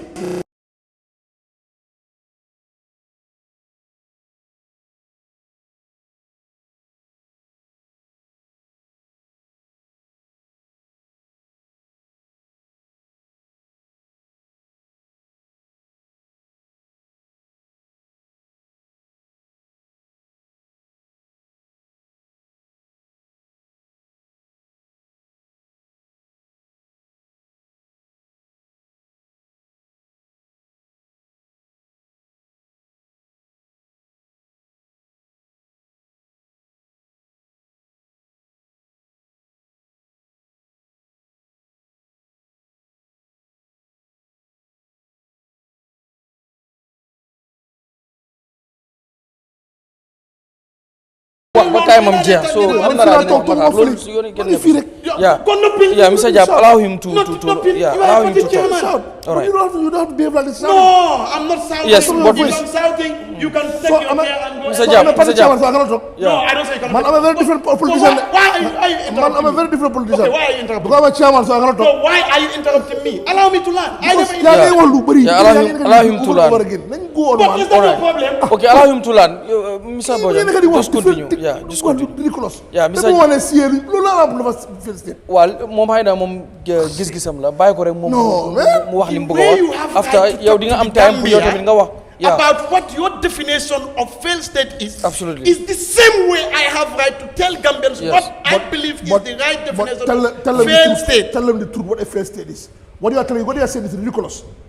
Ridiculous. Failed state. All right. Yeah, just continue, right, Mr. Bojan. Yeah, but what he's saying, I think you should put him. Yeah, Mr. Jab. Otherwise. All right. Okay. Otherwise what? All right. Otherwise. No problem. You cannot control the program. Otherwise what? Okay, now we move on. Extreme political corruption. We see in action or inaction or any political party can contribute to. That was my first point. Politicians, opposition, and ruling all have a stake to play. When they don't do that and also act or don't act and promote political corruption, we call that as a characteristic of a failed state. And this is been exemplified many times in the Gambia. When people serve in government, I'm going to give another example. And a commission or commissions... But how long? You are the Yes, I have to go home. Go home. Walk out. Who forced you? I have to go home. Go home. Mr. Bojan. How long? Go home. Wait, come on, man. Go home. Mr. Bojan. We are going to talk. Nobody stop you. All right. You did not No. This all couldn't have 5 moderators or 100 moderators. No, why? It's gotta be No. with you. Just listen. Just listen. You cannot change anything Mr. here. Bojan, sorry. I told you. Calm down. No, I cannot because he But calm down. Yeah, it's all right. All right, calm down. But calm down. All right, no problem. Calm down. Yeah, Mr. Rafi. Everybody has a time to talk. Yes, understood. You You are right. Okay. Mr. Bojan. Please, there's a time for everyone. All right, no problem. Okay, Mr. Bojan. Just finish in 1 minute. Let me give orders to talk. Yes. So you should keep quiet. Okay, no problem. Mr. Jab. No, sorry. No. He hasn't said ridiculous. Yeah. But okay. All right. But yes, you are right. Okay. Talk now. Everybody is rude and everybody can be rude. All right, no problem. So you have one. If you want, go home. You have 1 We are minute, going to Mr. talk. Bojan. You have 1 minute. Good. All right. Another example of political extreme corruption is Yes. when commissions found people wanting. Everybody knows a government can just decide to change certain things to give those people opportunity. Okay. That is another example of extreme corruption. And that is an example that is in Sabali, in Yokuba, and others. When we have the case of Dr. Banja, he talks about fisheries. According to reports, let him make research. What we have in this country, you're talking about natural resources. What we have in our fish or aquatic whatever can take care of this country. All right. We have seen how that has been messed up, and people that have been messing that up are being asked to leave gain. When people who just have an issue of a box are still there, they cannot have the president pardon. All right. My last point Okay. on natural resources. The first natural resource of any country, for those that don't know, for their information, is the human intellect. All right. And it's the most important. That is the difference. It doesn't matter whether you have what Guinea-Conakry has or you don't have. Every country has been endowed. But what makes that endowment effectual is the mindset, the intellectual capacity. Okay. That we have as a country. On top of that, we have other natural resources. Thank you. So the Gambia All right. has examples of a failed state. Thank you. Yes, and if we continue, we are going to fail woefully. All right. We cannot take care of our situation. All right, That's one Mr. Bojan, example your as time well. is exhausted. All right. Thank you. Matar. yéen ñuy déglu nag ñu ngi jégalu si yéen. It's very unfortunate that li ngeen di dégg neexul leen. li ma bëgg a ñëw wax rek si ñoom ñëpp li ñoo waxtaanee balaa ngaa xam ne ñoom li nga xam ne ñoom ñuy wax li ñoo wax dañ dee contradict seen boppa bër bu set mooy they are pushed dañ leen di dictate pour lu ñu war a wax. That is the type moo tax suñ toogee si plateforme bi ñu dee am problème loolu moo dee waral ñoom there is an agenda outside bu leen di push pour ñu mun a behave like this pour su ko defee ñu believe ne ñoom they are against government waaye ni ñu ko against government bi sax ñoom seen boppa ñoom ñuy against government sax Any evidence? ak principle su ñoo teg sax xam nañ ne gëmuñ ko and it's not realistic. Citizen Alliance joining the political as a political party, joining government because they believe in Gambia therefore move to another level. They believe in Gambia should not fail. We should not have a parallel system whereby everything is going to paralyze. Loolu lañ gëm dañ gëm ne Gambia therefore move from this direction to another direction. ñoom ñuy xaabaabal nag ñi nekk opposition foog ne ñoom buñ jëlee nguur gi diamond la àdduna Gambia di taw ba lépp lu Gambien si bëgg mën nañ koo jël teg ko si table bi it's not existing moom rek am na project balaa project am bi di successful dafa dugg si office bu nekk office yëpp na leen am naa project de lii laa bëgg ngeen jàppale ñu lii laa bëgg ñu ànd ñu def lu ko mooy doo succeed because of project bi is not for you alone. yaa ngi nekk a teacher wala yaa ngi amee school da nga bëgg nit ñi ñëw jàng sa school bi what are you going to do da nga sensitize Gambians si pour ñu gëm ne waaw lii laa war a def yow tam soo ñëwee nga bokk ak Gambians si ngeen liggéey pour school bi nga nekk yow mu nekk teacher nga mun a am students mun a teach classe bi pour students yi am xam-xam da nga need collective responsibility. réew du dee dox because of benn nit moo ko doxal réew du dee dox because of ñi toog sa place ba ñooy doxal réew loolu du borom xel mu gàtt rek a ko dee xalaatee ki nga xam ne dafa am knowledge am is not up to that stage. politique ak wax du benn ñun gis nañ fii Sénégal alone Ousmane Sonko bi mu doon politiquer ne man laa supportoon bi mu doon politiquer ne bagwe bi bari na Sénégalais yaa ngi dugg si bagwe bi di dee saako maalo dafa seer réew mi dafa métti waaw bi mu toogee within 100 days dafa gëm ne the agenda that he was selling the Gambian the Senegalese people is not realistic mënu koo mu sustain he cannot do it mbele teewul réew xel mu ak xalaat moo ko yóbbu du wax ju bari du make noise. It's not about emotion. It's not about you sitting there everything is parallel we have a failed state. I say no. The Gambia mosu ñoo toog government fayul salary mosu ñoo toog docteur yi demuñ liggéey mosu ñoo toog lopitaan bi ñàkk automatically no material no drug nothing absolutely musta am mosu ñoo toog police yi mënuñoo am seen existing power pour operate. Gambia every day project upon project you go to where dama set example about 3 regions right alone. Kian in the history of Gambian politics Jawara President Jammeh mosu ñoo am yoon mosu ñoo am courant mosu ñoo am ndox mosu ñoo am lopitaan mosu ñoo am football field. President Barrow and his administration indil na leen ndox indil na leen courant indil na leen yoon indil na leen hospital indil na leen mini stadium. If you go to Banjul was flooding all over. Banjul is now taw dina dem be bay do gis ndox. Go to URR, go to CRR, go to Hankalang Road, go to fi nga xam ne Saba Sanjar Road. The flyover from airport to Stinkona, the most expensive road. Gambia gis nañ ko. What are you trying to tell me? The system doxut Gambia doxut on what basis? Dégg nga IMF lu wax ñu ngi build a standard university ñu ngi build a standard hospital boo xam ne the chronic diseases foofu lañ leen war a faj. You see so many things that is happening. We have totally independent system that is moving on. The judiciary is independent. President Barrow nguuram lañ prosecuté nguuram lañ yóbbu President Barrow court ñu win ko. The man ak moom government bi ñu doon support musta am muy President Jammeh and he still believe in him musta am. Si suñ nguur 22 years kii musta am yoon musta am ndox musta am courant. If you go to Sierra right now the li nga xam ne mooy the electrical and water system in this country even in Kombo dëkk yi nga xam ne amutoon courant amutoon ndox in our own fi nga xam ne rek foofu mooy capital bi right now is an history ñan ñoo ko nekk di def government. If you telling me that ne is a failed state mooy state bi nga xam ne munta di askan bi ko fal munut leen di delloowaat dara loolu mooy failed state. Then the Gambia is not a failed state. Gambia is progressing. baykat yi bi ñu soxlaa Gambien si dañ ñëw rescue leen ñu jaay leen engrais price bu cheap bi nga xam ne in the sub region is the best price ñu ñëw jëndal leen gerte the best price in the entire region. Essence ñoo ko gën a yombale Sénégal in this region. Gas well the same thing and the government is subventing those institutions. What are you trying to tell me? Can I dof ngaa waxal? The Gambians are not taking your advices because li nga wax gëmuloo ko yow barki dee ma njaay nga dugg si politics. You don't even understand what is the basic principle of a politician of politics amuloo ko. yow da nga feel ne I am a lecturer man dama war a toog fii di lecture Gambians si li nga lecture beneen bi si tegu mooy President Barrow and his government they are doing well in all sectors of this country. barki dee ma njaay demal from Stinkona to airport. Over 10 new brand pickup lañ teg for security alone. 10 new brand pickup. You nga xam ne ñu ngi patrol all over. You see securities all over.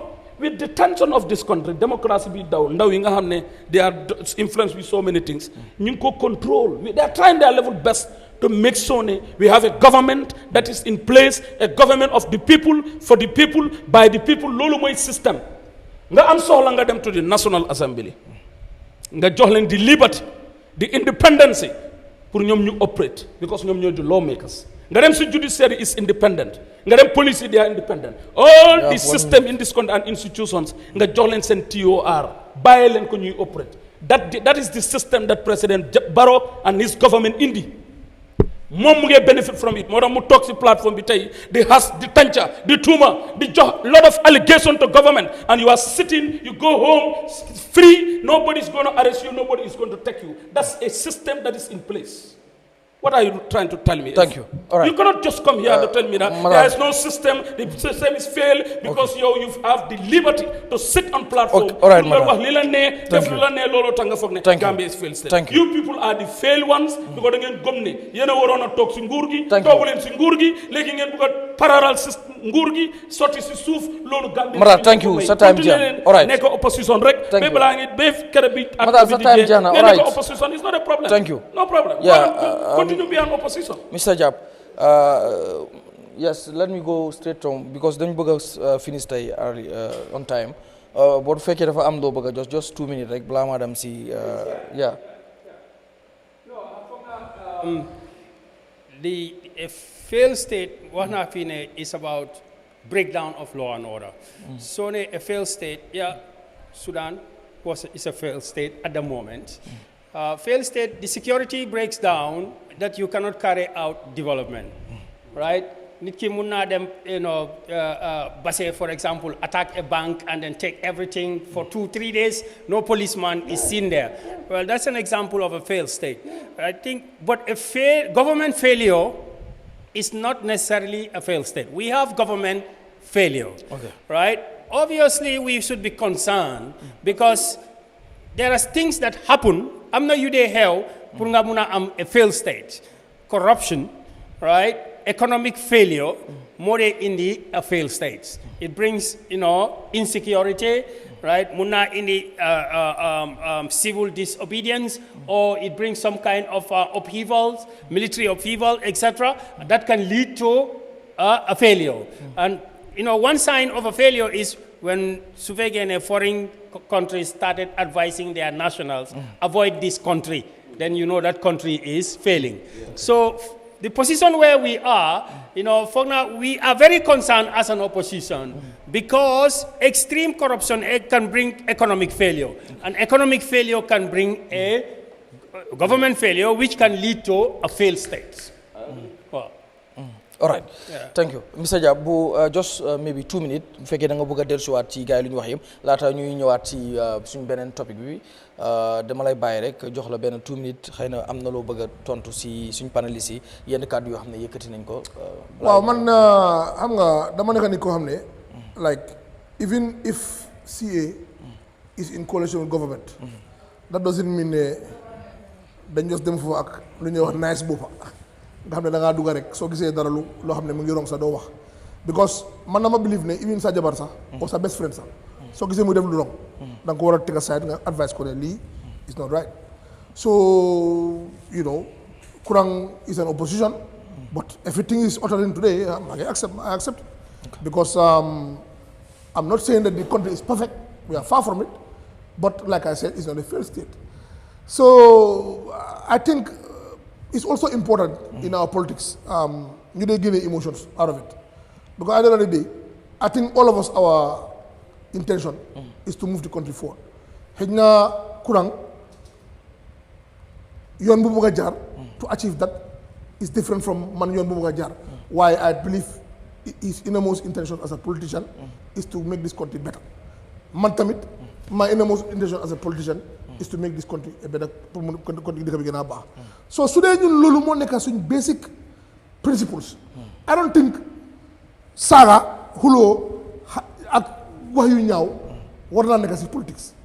Why fi man dama gis ne politique bi people are so emotional dañ say bolé tongo da nga gis nga am nit ka am best friend bo xamne yena ngay rôle 24/7 politique tax ba légui doon lay wax gis na ko fi so many times and I think lolu lañ wara gëné ci politique bi ñu remove emotions ñu tor di xalaat di bi objectif man ak Kurang mën nañu disagree politically but that doesn't mean man ma Kurang dañ wara xulo ba nga xamne dam ko def ennemi man tay wax deug yalla knowing who he is as a principal person best su fi nekkoon président I'll be happy because dinaa xam ne dëkk bi kii intention am mooy pour move dëkk bi kanam te su dëkk bi demee kanam kan mooy benefit du man because one way or the other if this country is moving forward man as a businessman I'm gonna benefit so loolu rek la. ok that's politics. all right so buñ si boole emotions buñ si boole mer. di yuuxu. all right that doesn't solve anything. all right at the end of the day it will only create more and more divisions. because tey for example su ma war a dem tukkee yow ñu àgga si immigration bi su ma génnee sama passeport Gambian passeport laay génnee Kuram su génnee passeport am PDOIS nekku fa Gambian moo fa nekka Matar NPP amul NPP passeport Gambian passeport la am whoever bu ñu dem we are there as Gambians. all right so let us not allow politics pour mu divide you because it doesn't make sense. thank you mi ngoog mbokk yéen a ngi seetaan Eyeafrica TV suñu réew nii la nag suñu réew nii la lay demee jotaay la boo xam ne yéen ñuy seetaan sax léegi yéen ñu ko gën a miin ndax yéen a ko moom léeg-léeg nii lay moo demee waaye at the end of the day ñoom ñëpp ay waay lañ muy Matar muy Mr Bojang muy Kurang MC Thiam ak ñëpp suñu gan yu fi ñëw tam di same thing lii sabab suñu réew rek mooy bu ñu sañoon yéen ñuy seetaan ci biti fii ngeen di ñëw toog ñu waxtaanee réew mi waaye ginnaaw loolu mënut a am dañuy am ñi nga xam ne ñoom la yaxla na too wax ñu nekk fi ñëw ci suñu beneen topic balaa mooy lii nag xëy na économique si dinañ ci wax we are lucky ne one of our panelists ci wàllu koom yàlla may na ko ci ndax loolu la jàng Minister of Finance muy CDM Keita bi mu demee si National Assembly bi dafa wax ne réewum Gambia am na bor bu toll ci téeméeri billion ak fukk maanaam 110 billion dalasi naam si laaj nañ ko ci lu mel ndax whether it is sustainable Yahya Menteng Sanyang sax moo laaj loolu xaritu Kurang mu wax ko ne ko yes it is sustainable so réew mu mel ni Gambia ñu ngay wax fii whether it's a failed state wala failed government réew mi dem na wala demut ñu yore bor bu toll ci téeméeri billion ak fukk te li ci ëpp ci lu nguur gi lépp muy si nguuri Barrow gi la since 2017 doon nañ comme ni ko président ni ko kii waxee ministre bi doon nañ lu toll ci over 40 billion yoo xam ne bor la bu ñu fi fekk bot ñoom liñ lépp boo ko boolee moo ëpp fuuf li nga xam ne boo boolee Jawara ak ki nga xam ne mooy Yahya Jammeh ban jàngat ngay def si loolu. because man as a businessman su ma doon suma business bi ma am that kind of liability as loans I'll be worried te man as a businessman suma business su collapse man nag laa affect but a country suñ demee ba nga xam ne collapse economically and financially is very alarming so gis naa tamit bor yu njël noonu am na somme yoo xam ne dem na towards loo xam ne dafa advance infrastructure bi develop dëkk bi waaye tamit man dama de always complain about government waste because government bi dëgg sometimes dañuy spend a lot of money yoo xam ne man in my opinion dama lay gis ne loolu yaa xaalis la take for example tukki xaalis yu ñuy spend take for example some embassies yoo xam ne ñu ngi foofu noonu we are spending so much money on them and they are not serving that much take for example OIC bu happen fii di kind of luxury cars yu ñu jënda yoo xam ne man in my opinion mën nañ koo rent just to spend that amount of money boo xam ne ba léegi maa ngi dégg ministre bi mu ngi complain ne mënuñoo even fay ñu ngi struggle pour fay lu ñu ne xama 20% rek la ngay fay on those cars man in my opinion they could have even gone and rented those cars suñu rentee bi bari ñu delloo ko that would have been cheaper so government definitely should really address the waste xaalis ba pare ñu curb on spending ba pare ñu make sure tam ne loan yoo jël nekk na loan yoo xam ne dina indi yokkute because man tey su ma demoon jël benn loan boo xam ne dama ko dugal sama business bi wane loan bi dina yokk sama business bi by far nga xam ne dina dem nga xam ne man naa mën a fay loan bi then I don't mind waaye su ma demee da jël loan tey on behalf of my business ba pare man ma jël loan bi ma dem def lan ma dem takka ñaari jabar dem holiday di ko enjoy loo xam ne nekkul di indi any yokkute sama business bi loolu is alarming so maa ngi urge government bi pour ñu really do something about that ñu wàññi wasteful expenditure bi ba pare itam ñu make sure ne any bor bu ñoo jël ñu nekk bor boo xam ne dañ lay yokkute si dëkk bi because suñ demee ba nga xam ne ñun mënaatu ñoo fay suñ bor yi then loolu is a big problem for our country because dafa mel ne suñ credit rating bi dafa dem down ñu mënaatee jël loan from anyone te économie bi mun naa collapse économie su collapse mooy comme courant docteur courant moo ministre courant lu moo wax rek ne mun naa indi other problems yoo xam ne du baax pour dëkk bi ok Matar government bi ñi ngi yore ci bor bu toll ci téeméeri billion ak fukk mu doon loo xam ne lu jéggi dayo la ñu bari di ci waxtaan ci réew mu mel ni Gambia ndax gisoon nañ sax jamono Adama Barrow demoon na ba di wax ne léegi mbiru bor sax daf koy wàññi ngir di sukkandiku ci taxi ba ñu waxoon nañ fi ne nañ yokk taxi yi ngir mën a wàññi li nga xam ne mooy bor yi ndax condition yeeg yu mel noonu soo réew mi toll na ci téeméeri billion ak fukk ci bor. waaw jërëjëf Garmi I think dana agree with the finance minister ak some of the reactions yi nga xam ne di National Assembly members yi def nañ ko and even suma brother bi lu mu wax RAFFIE and some other people waaye tamit ñu bàyyi xel ne su fekkee Gambia mu ngi doon dundee téeméer $50 yi démba in Jawara's time and President Jammeh's time right now mu ngi dundee 200 da ngaa gis ne 100 or 200% inflation moom lañ am all over the world according to IMF ak World Bank ak li nga xam ne rek mooy économies yi naka lañ ñu ko waxee yaakaar naa ne nag government tam mun naa gën a make priorities comme président Barrow àndoon naa moom taux bi passé loolu la doon try pour wax ne moom dafa fiil ne bor bi ñëw jëli bari na te bor bi sax condition yi ñu dee tegal dafa bari dafa mel ni dañuy takk ay buumi njaam yaa si suñ baati ba nga xam ne fiñ ko war a dugal dañ la dee direct na la fii la war a dem yu bëree bëri yoo xam ne dafa nekk façon yi bor yoo xam ne sax du ñu dee féebo te mun ko jël moo tax mu bëggoon a ajoo somewhere di tax pour gis ne Gambia tam na mun a sustain boppam développement si nga xam ne moom la moo def nañ ci war a liggéey nag ñun as a Gambian irrespective of your political affiliation or anywhere ñun ñëpp dañu war a put our house in order pour gis ne problème bii dinañ ko continuer di solve otherwise bu fi government bi jógee it beneen government bi ñëw tam dafa continuer te nag ngeen bàyyi xel ne bor dafa am interest te bor tam dafa am fay su fekkee ne Jammeh ak Jawara seen waxtu yëpp seen bor yi fayuñ ko woon bor yi ñëw ba excessive bi fii dajaloo tam dafaa gën a yokka yëpp dafaa gën a yokka dafa am ay yokku yoo xam ne mu ngi si nekk te loolu tam arrangé wut ñu yaakaar naa ne daal lépp luñ mën a def pour wàññi bor bi loolu mooy lii dëgga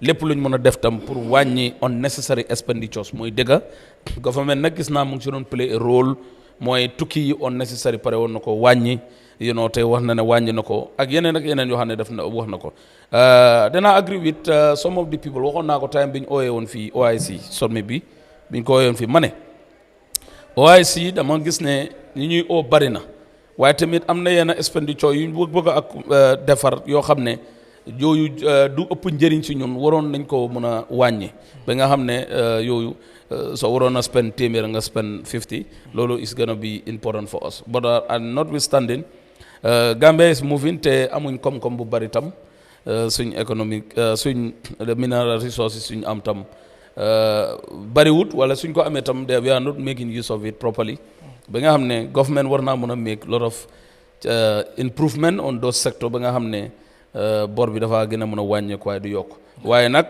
ak nuñ mën a demee rek nañ xam ne Africa wala adduna bi yëpp dëkk yëpp daanaka bor la ñuy dundee dañuy dimbalante dañuy jàppalante dañoo leblante pour mën a doxal seen réew yi pour réew yi tam mu def ko gis nañ Sénégal seen airport bi seen stadium bi seen railway bi seen tali yi yooyu yëpp bor la yoo xam ne am nañ ko fa so maybe in the not long after dinañ ko fay waaw Mr. Bojang Gambia seen debt bi mu ngi stand ci $110 billion according to the Minister of the Finance Minister. Okay. Gis nga Gambia is a difficult country, but that will not stop us saying the truth, irrespective of your linga folk. We have seen countries in Africa, ñu nga xam ne dañu survive without bomb. Gis nañ leen te amuñ sa suuf bu ñoo mun a béy.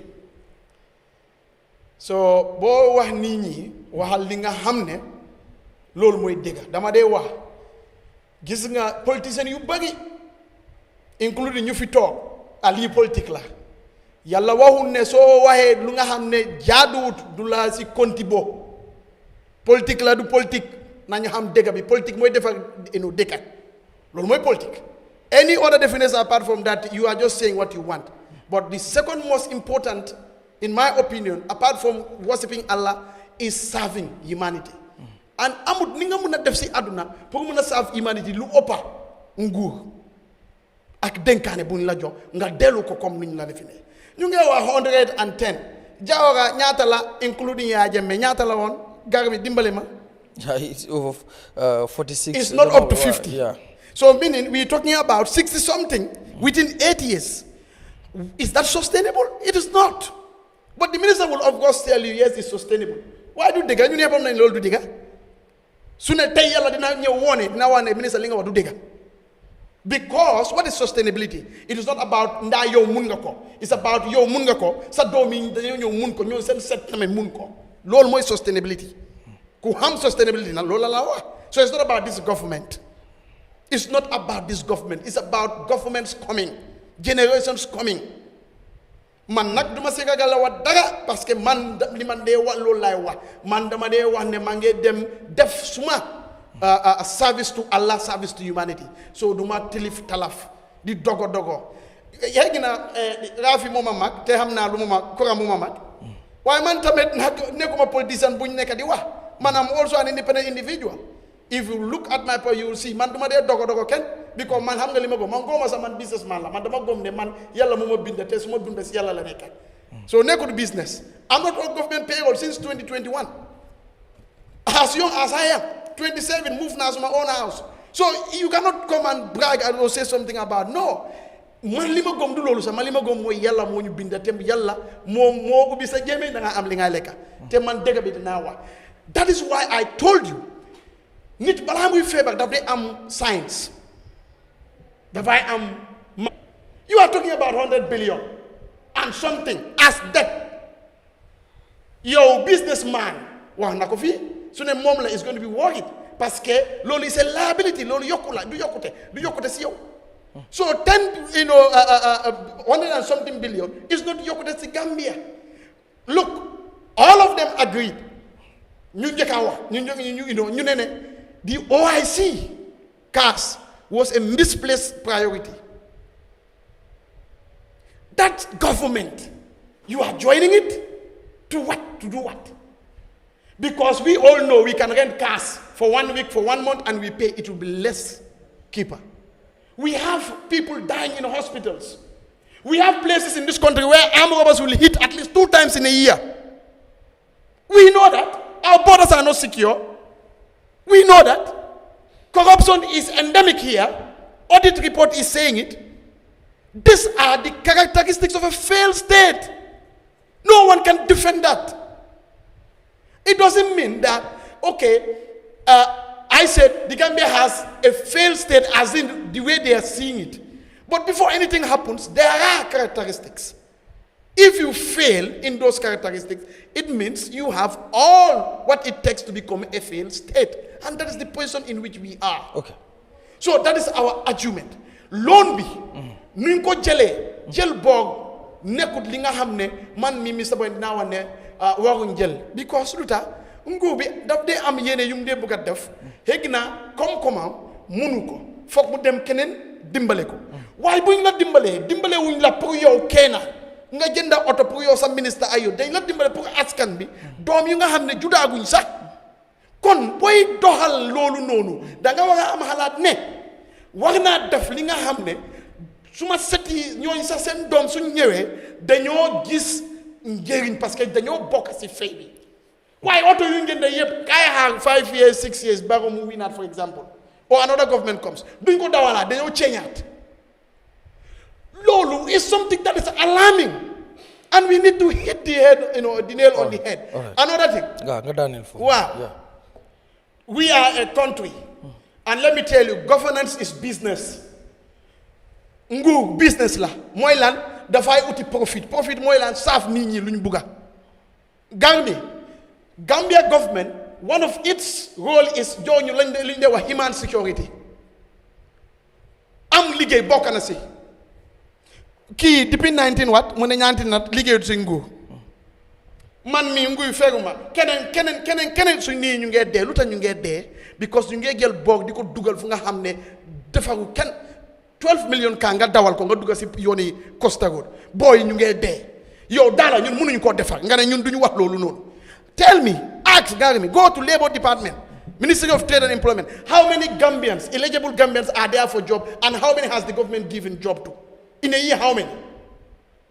If you have a government for the people, by the people, and for the people, but you only have government for, let's say, 48,000, 50,000 people, because those are the only people that are getting services and the pay, even though we are all paying tax, directly or indirectly. All right. That government has failed because it has failed to provide what they call human security. Thank you. Our energy, our healthcare. So they have all it takes to be called a failed state. All right. Mr. Kurang, yow xam naa ne tey not just comme panelist rek ci ñu laaj la ci lii but dig ñu help because of makoom nga maanaam economist nga Gambia according to the finance minister CDM Keita ñu ngi amee bor bu toll ci $110 billion moom nag correction bi ñu ko laaj whether it is sustainable mu ne yes it is sustainable ndax réew mi attan nañ ko mu ne waaw attan nañ ko so economically boo ci doon def analyse noo koy jàngatee. xam nga sustainable mooy ndax antal nañ ko. so moom su fekkee ne mu ne finance minister bi mu ne antal nañ ko. antal nañ ko si naka. ok because government su jëlee boor da nga koo fay. understand nga tey government fu mu yaakaar pour fay boor dafa yaakaar nit ñi mu fay boor. deficit financing su fekkee ne government jar na boor mu bëgg ko fay loolu dafa tegu si kaw nit ñi right am nañ lu ñoo wax ci economics crowding out right soo amee boor government su amee boor bi daf koo jël si external and internal daf koo jël si banque si fii ñu nit ñi lu ñoo déposit ci banque si ak beneen boor bi nga xam ne daf koo jël bitim réew mi su fekkee ne government bi continuer na di jël boor comme ñoom nuñ koo jëlee kon private investment maa si ñoom RAFFIE ñi nga xam ne wala maa si nga xam ne bugga soxla nañ xaalis wala businessman yi nekk si marché bi pour dem jël boor ñoom duñ mun a am boor they cannot borrow money. Why? Because they are already crowded out.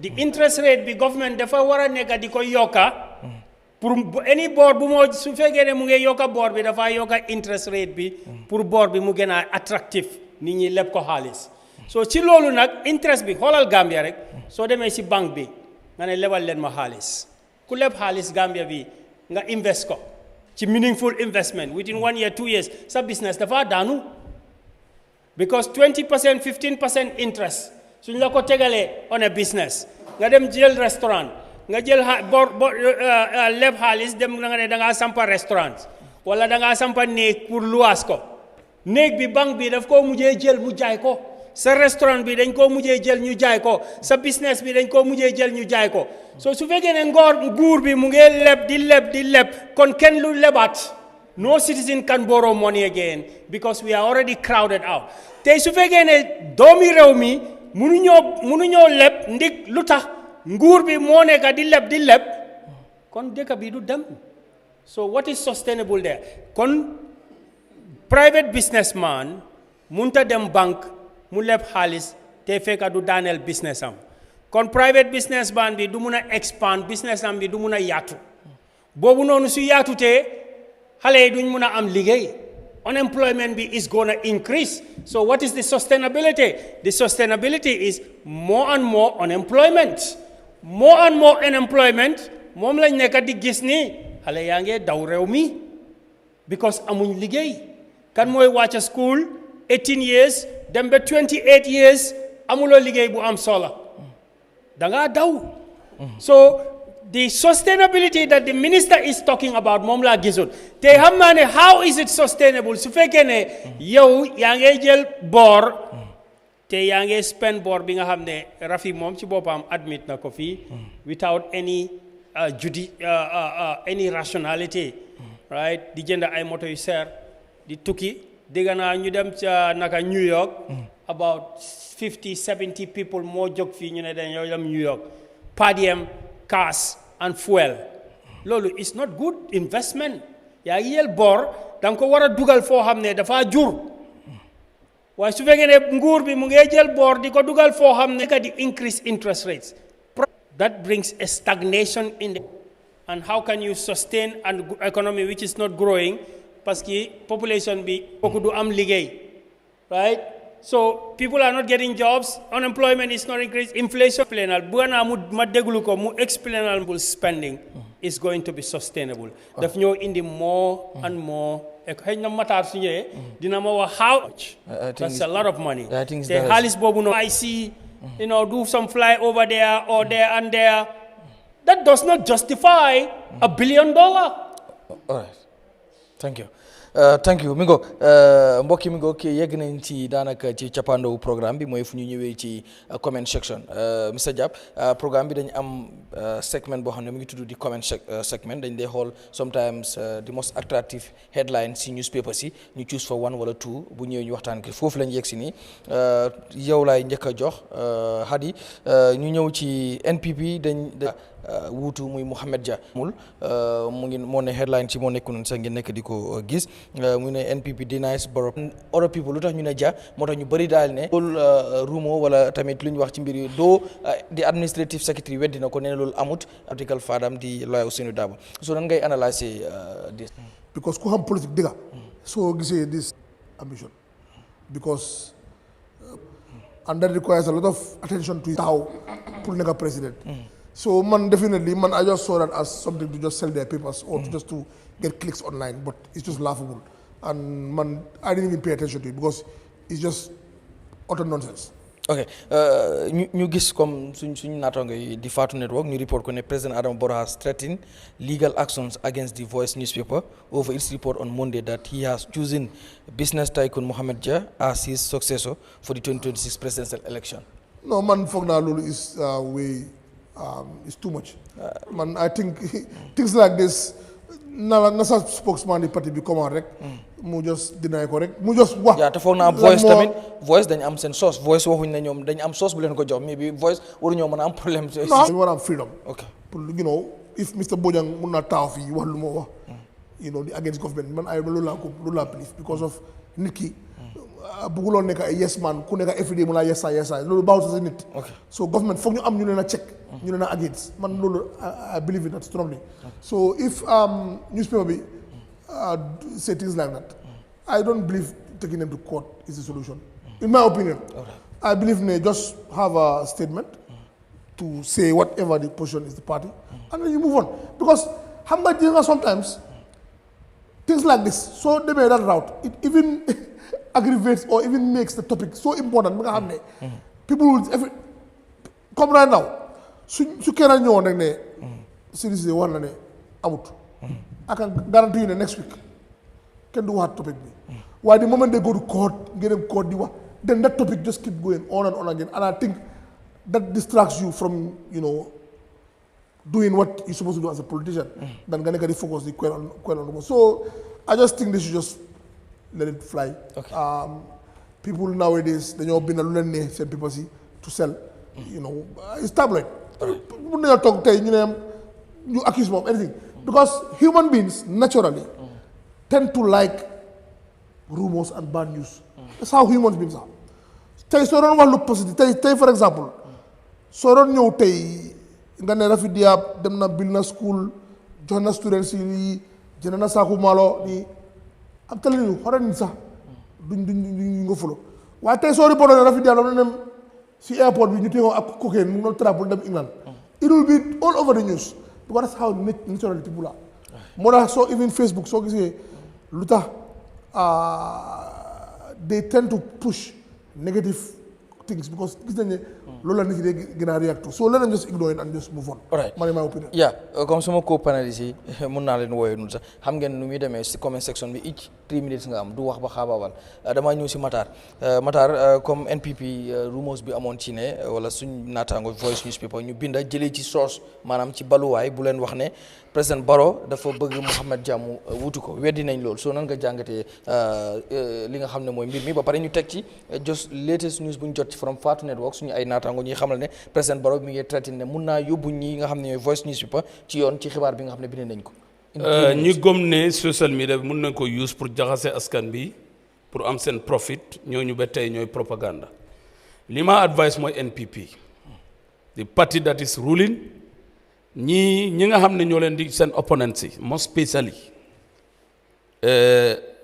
parti bi nga xam ne moom moo gëm ne mooy di biggest party daf leen bëgg a jaxase dañ bëgg a play politics on you people pour distraction pour mën a am seen political gain moo waral indi Barrow for third term du am foog ngaa jiija foog ñu génn foog ñu yëngal dëkk bi moo waral ñu use some other people ñuy def seen propaganda media house bi sax foog naa ne is not somebody koo xam ne sax kii joxe xibaar bi sax is not important so bu leen make ñu important Mohamed Jah doomi Gambien la président Barrow su bëggee taxawaat ku loi may na ko mu taxaw képp ku mu bëgg mu nekk succès soom si réew mi fii am na si right pour mu def ko képp ñun NPP ak parti bi ak alliance bi ki ñoo jiite 2026 2031 2037 des na si ñun ak ñi nga xam ne ñooy parti bi keneen ku si nekk di si sonn na si wax ju bari yow la moo itteel waaye ñun itteelu ñu lii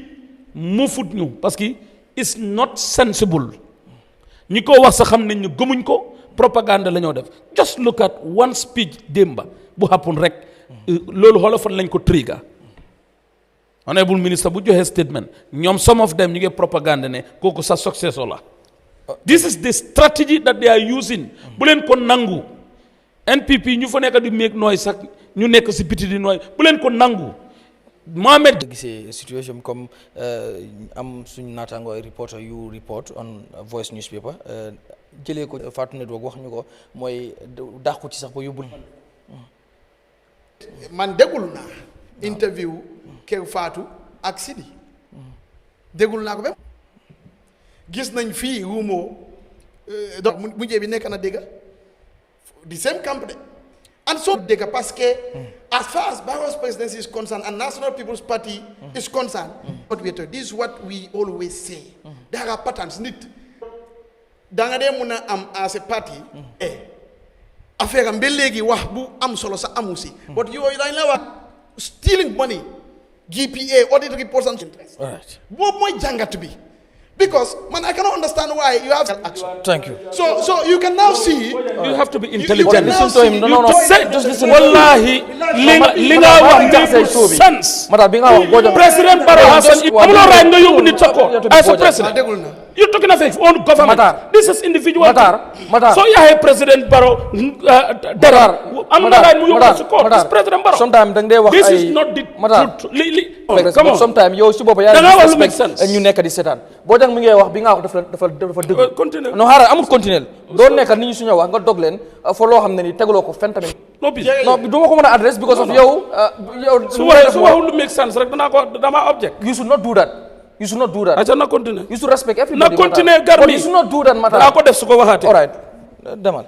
lu tax ñu ngi wax président Barrow waxuñ suma papa because ñun fayuñ suñ taxe suñ papa président Barrow dafa taw pour mooy bàyyi ñëpp just ñu jox suñ gis-gis si réaction am ak action am. si explain mooy. it's very simple.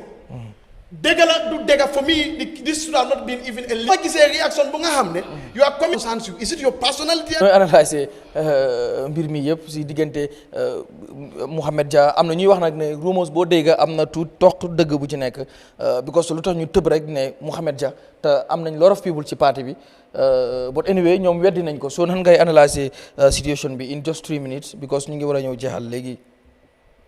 yeah I mean man tam jàpp naa ne like. tabloid la rek it's just a room. Okay. Radio kankang la. Yeah, because wahi kankang la. Lu tax ma ne la wahi kankang la. Musma gis ne Mohamed Jah is part of NPP. Loolu gisuma ko fen. Te musma gis ne mu ngi wax ci political platform. Sidi Cissé dafa bokkoon NPP wala. Sidi Cissé. Mu ne lan. No, I'm just asking Kurang. All right. Sidi Cissé. Yeah. mooy ki ñu taxawaloon Birkama. waaw. dafa nekkoon NPP. dafa nekkoon NPP. mooy ku doon def Kacadula in QTV. Wow, yeah, but that's Sidi. He's yeah, I'm just asking. Yeah, no, lu ma mean. Yeah, no, xam nga da nga wax ne mosuloo gis Mohamed Jah mu bokk NPP. Waaw moo tax ma laaj la ndax Sidi Cissé dafa bokkoon NPP before. No, I don't know about that. maa ngi wax affaire Mohamed loolu laay wax ni ma ne musuma koo gis muy wax ci platform on NPP. Musuma xam ne NPP la wax xam naa ne he is a businessman. right? So luta manela is a rumor for me. If you wahi kankang la. So again, you know, Barrow is really true that the vajo party a businessman bo hamne, right? Musta washi platform, musta def politics. Kon lo dafa binne kon Barrow mu ngay jaay party am. Loolu implication bi noonu la so su fee suñ la ne Barrow dafa dem court xam naa court bi noonu la na gars yi ma accuse ne maa ngi jaay suma parti because su fekkoon ne somebody who is already there mu ngi politics mu ngi lifin kooku noonu justify na ne nga ne yee mu daf ko war a jox parti am waaye somebody just sitting down never been active in politics gars yi jóg rek ñu ne kii la moo jox parti yaa ngi ko accuse ne mu ngi jaay parti am because fu mu nekk nii su Barrow jógee rek mu ne dama tànn businessman bii koo xam ne musta wax in political platform man ko jox suma parti man sax dama wax ne hey Adama ibee la parti wax fi kan ne yaa ngi jaay sa parti bi loolu lay wax and that's what it's gonna be because ban basis la am apart from money business then that means a lot of things that means ne Barrow mu ngi def ak moom business bi nga xam ne su bàyyee dafa bëgg who somebody to take over and still be in business all those implications war naa tax ne sax mu wax lawyer mi ne warn the person not to write it again so that is noonu naa ko mun a gisee waaye fu mu nekk ni overall dama ko gisee ne it's just a rumor. Thank you ñu dem si suñu last point bi Hadi moo nekk Ahmed Talib Bensouda mayor of KMC moom wax na si flag bearer si bu UDP nee na debate bi wala di ci waxtaane sax distraction la te distraction bi du ñenn jógewut fenn fu NPP moom lu muy topp mooy li seen parti leader wax mooy ñu xaar ba time bi jot bu time bi jotee képp ñu topp li nga xam ne mooy rule si parti bi ci li ñu wax bu fekkee kenn daf ko bëgg a jiite waaye for the meantime loolu nekkul li nga xam ne sax mooy topic bi te lu ñu ko def rek mooy dañ nekk bëgg a distract ñi nga xam ne ñoo di UDP te loolu dafa du benefit ñenn ñu dul di incompetent ruling NPP I just quote comme li nga xam ne moom lañ bind so nan nga analyser loolu. waaw topic bi as flag bearer baa ko doon follow a lot and it's very interesting because so xoolee even within the party you know mu ngi cause a lot of I don't say infighting but a lot of commotion because gisoon nañ fi Yunus Haidara who is very one of the most prominent online people si parti bi mu ngi génnoon videos ak yooyu noonu di advocate for you know changes to happen within the party so ñoom tamit xam nañ ne it's gonna bring a big division si parti bi because parti bi UDP dafa bëri camps they call it the United Democratic Party wante internally is very fractured in my opinion because da nga am camp yoo xam ne ñooy hardcore bi ñoo xam ne dañ believe ne ñoom ñoo defoon fight bi so any succession bu war a am ñoom foofu lañ war a jógee am nga ñoo xam ne ñu ngi join after 2020 you know 2016 election bi ñooñu dañu leen wax ñu ñoo mën a mooy ñoom mas ñoom taalib yi because of dañ fi ne ñuy ees lañ so there is always that push and pull with the you know man I say the progressive camp and also the conservative camp and this is normal in every party te succession suy am especially when ku fa nekk has been there for a long time we always expect this kind of things because of there will be a lot of factions yoo xam ne dañoo bëgg a ñëw to take over so loolu moo naka di play out right now so but Talib I think move bu mu def even if moom su bëggee taxaw 2026 I think is the best move because right now anybody ku ñëw ne da ngaa taxaw rek di nga cause dafa problème so foog tam ñu bàyyi seen xel ñu allow a natural succession plan pour mu follow nga xam ne wat bépp candidat bu ñu taxawal 2026 dafa nekk candidat boobu ne parti bi yëpp ñoon nañ yu naan against moom because tey su division amee rek problème dafa am si seen parti bi so I think it's a good move for him to do just to come out and clearly state ne moom mu ngay focus on jobam and ñu xaar fi ba booba su gaay di am seen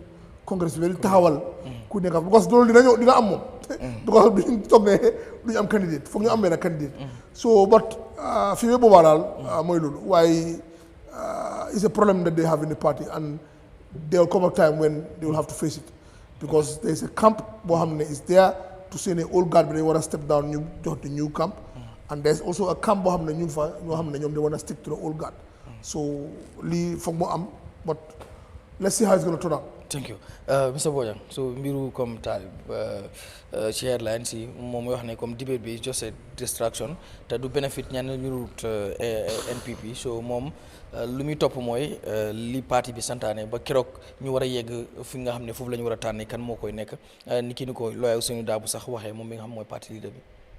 waaw I think man suma opinion mooy rumo bi bëri na torop a lot of talking so coming out wax yow sa position is really good is really serving its purpose and internally amut ñun yëpp ñu toog fii sometimes we have problems internally even at home that's a natural occurrence so UDP cannot be a party that is an exemption or NPP or APRC right so I think but things like this you just come and then clarify ne jotagut su time bi jotee moom am na right like any other Gambian yow ak keneen mun ngaa yow ma ne dama bëgg a taaw it's up to whether you have the requirements or not so that is important pour mu def ko pour ñu xam ne waaw moom ne waxu ne bëggut waaw mu ngi laa wax ne time bi jotut moom dafay xaar ba time bi su jotee then that's fine. Thank you.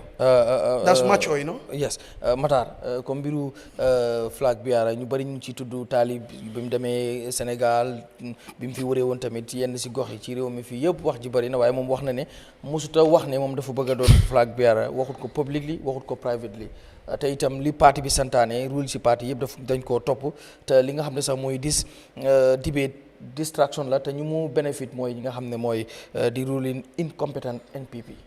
nangu naa ne is not on public but nekkut loo xam ne is on private bañ na te li ma wax ni Gambien sama bëgg ñu déglu ma I'm not going to discuss about Talib and his interest of the flag bearer for now waaye dama bëgg mu gëm boppam moom ak any other person in that party ne if they want their political future is their right, is their constitutional right for anything, for them to do anything.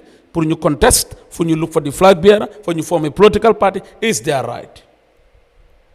Why not? Talib is accusing the other camps that the camp bila joge. Then I have example. Mungi started since being buga genne ki nga xamne rek moy di campaign manager bi fa nekkon pour ñu fal Sabally mu nekk campaign manager in UDP. There was the rumor that come from Ramo Sabally. From there, the same rumor, mo ñëwaat in the same party, Rohey Malick Lowe publicly 2 times, moko from the executive. And all these people are from the executive. Gis nañ Binta Dabo, diehard of UDP. Gis nañ tamit mu wax ko. Gis nañ ñi nga xam ne ñeneen ak ñeneen from the same political party. Then why are you blaming or trying to accuse other political party? This rumor is from your own political party. The people that you are working with, ñoo njëkk a blow the whistle. No other Gambians blow the whistle first before them. ñoo nekk di spelling the beans out. Dafa depend on you pour nga déggal sa boppa wala not. It's your choice nag pour nga wax. All right. It's choice la pour Talib nga wax ñu lan mooy sa political naka la destiny. It's your choice. waaye nag dama bëgg ngeen gëm tamit ne ndaw nga Talib, let nobody intimidate you wala make you fear your political future or your political idea or sa xalaat ak sa gis-gis sa politique ëllëg. Thank you. Parti mënuñ benn political party leader mënut a jiite parti 28 years benn nit moo jiite parti bi. Yéen ñu nekk astronomie yëpp nekk ay ndaw ngeen bëgg a am future in politics ngeen ne yéen du ngeen wane seen interest moo tax ma ne parti boobu noonu nekkul démocrate nekkul united. parti boobu noonu is there is no democracy in that party. That is the bottom line. soo ko bëggee def ko soo ko bëggut nag. des na si yow. Thank you Mr. Kuran. Yeah benn question bi la rek. MC Chow moo ko doon mun a gën a answer. Yeah, but because MC Chow moo si gën a xam dara. Because last time MC wax na ne there is no flag bearer debate there. You know, Luma believe it's a democratic process. Why everything has consequences. Parce que su fekkee ne party leader bi génn na. mu ne I will contest so long as I am not dead and I am not sick, and you don't challenge him. Man, anybody who tell me that, I'll challenge you if I belong to your party. That's not democratic statement. That is undemocratic statement. If I am not dead or if I am not healthy. I mean, what does that mean? So, but you don't challenge him at that time, and then you went and formed all your camps. Nyaka fit tamufa, because if I have a camp, I'm going to come out, and say things, right? But it's not my business. Saint Patila, they light the fire. They have to find a way of putting off the fire. Mom Talib, he knows better. Ñom light fire bi nañ ko fay, and deal with it and move on. Thank you. Yeah. Thank you so much, Mr. RAFFIE Jabb. Kontaan nañ trop ci nu ñu ñëw wuyu see fii toog ci toog bi comme ni ñu ko waxee toog bi ñu bari duñ fi dee bëgg a toog invite nañ fi sa party leader several occasions du dee nangoo ñëw but anyway thank you so much ñëw nga spend time fi ak ñun tamit guddi na kontaan nañ ci bu baax a baax lii rek la dañuy indi ñi nga xam ne ñoom ñooy stakeholders si wala ñu bokk réew mi ñu toog waxtaanee réew mi rek ku ne joxe sa gis-gis ak sa xalaat su ko defee tamit ñuy seetaan ñoom gis noonu rek la jërëjëf ma bàyyi la nga tàggoo. waa kontaan na trop loolu la ma invité and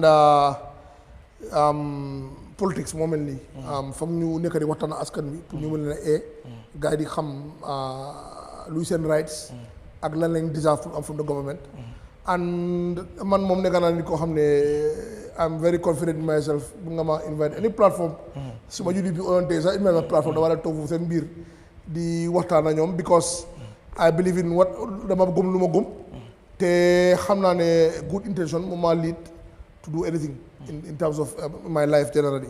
Man, whatever I do in my life, I do it based on my conviction, and I always try to serve humanity the best way I can. So, content na lolo ma invite, and I'm available to you guys anytime. So, why not? Mangi urge government, especially Ministry of Works, guest to learn wa Wellingara. Costa Road Talibi Bonna. It took me almost 30 minutes to jóge si tool table pour ñëw fii and the road taw bi yaax na ko trop déggoon na nag ne nga am nañ project kii loolu la seen waaw foo naa ñu ne taw bi la ngay di xaar after waaye please ngeen gestu waa Wellingara because a huge population moo dëkk boor yi te tali bi ñu bari ñoo ko dee play and it's a very vital road because dafa connect tali bale to the Costa Road so loolu laa approve. thank you so much RAFFIE Jabb si ñëw bi mu ñëw fii si suñu réew dañ ko invite rek tak mu wax ni ñu yes I will be there te noonu la ko defee jërëjëf Matar Sène jërëjëf Mamadou Kourang jërëjëf Abdoulaye Bojang MC Thiam hopefully next week di ñu join Sirifo Baye Sonko moom tamit mu ngi noonu Khadija Si jërëjëf Bousséri Kanté jërëjëf Manga jërëjëf Omar Fati du ma ko fàtte thank you everybody but mo wish happy birthday sama benn raka boo xam ne ñoo bokk Yaya Mbaye di ko ñaanal gudd fan gën a dund gën a wér xale bu yaru moom tamit sama rakk la boot dafa joxe cër maa ngi ko wis happy birthday yàlla na ko yàlla defal jàmm ak sutura ñaanal leen jàmm ak xéwal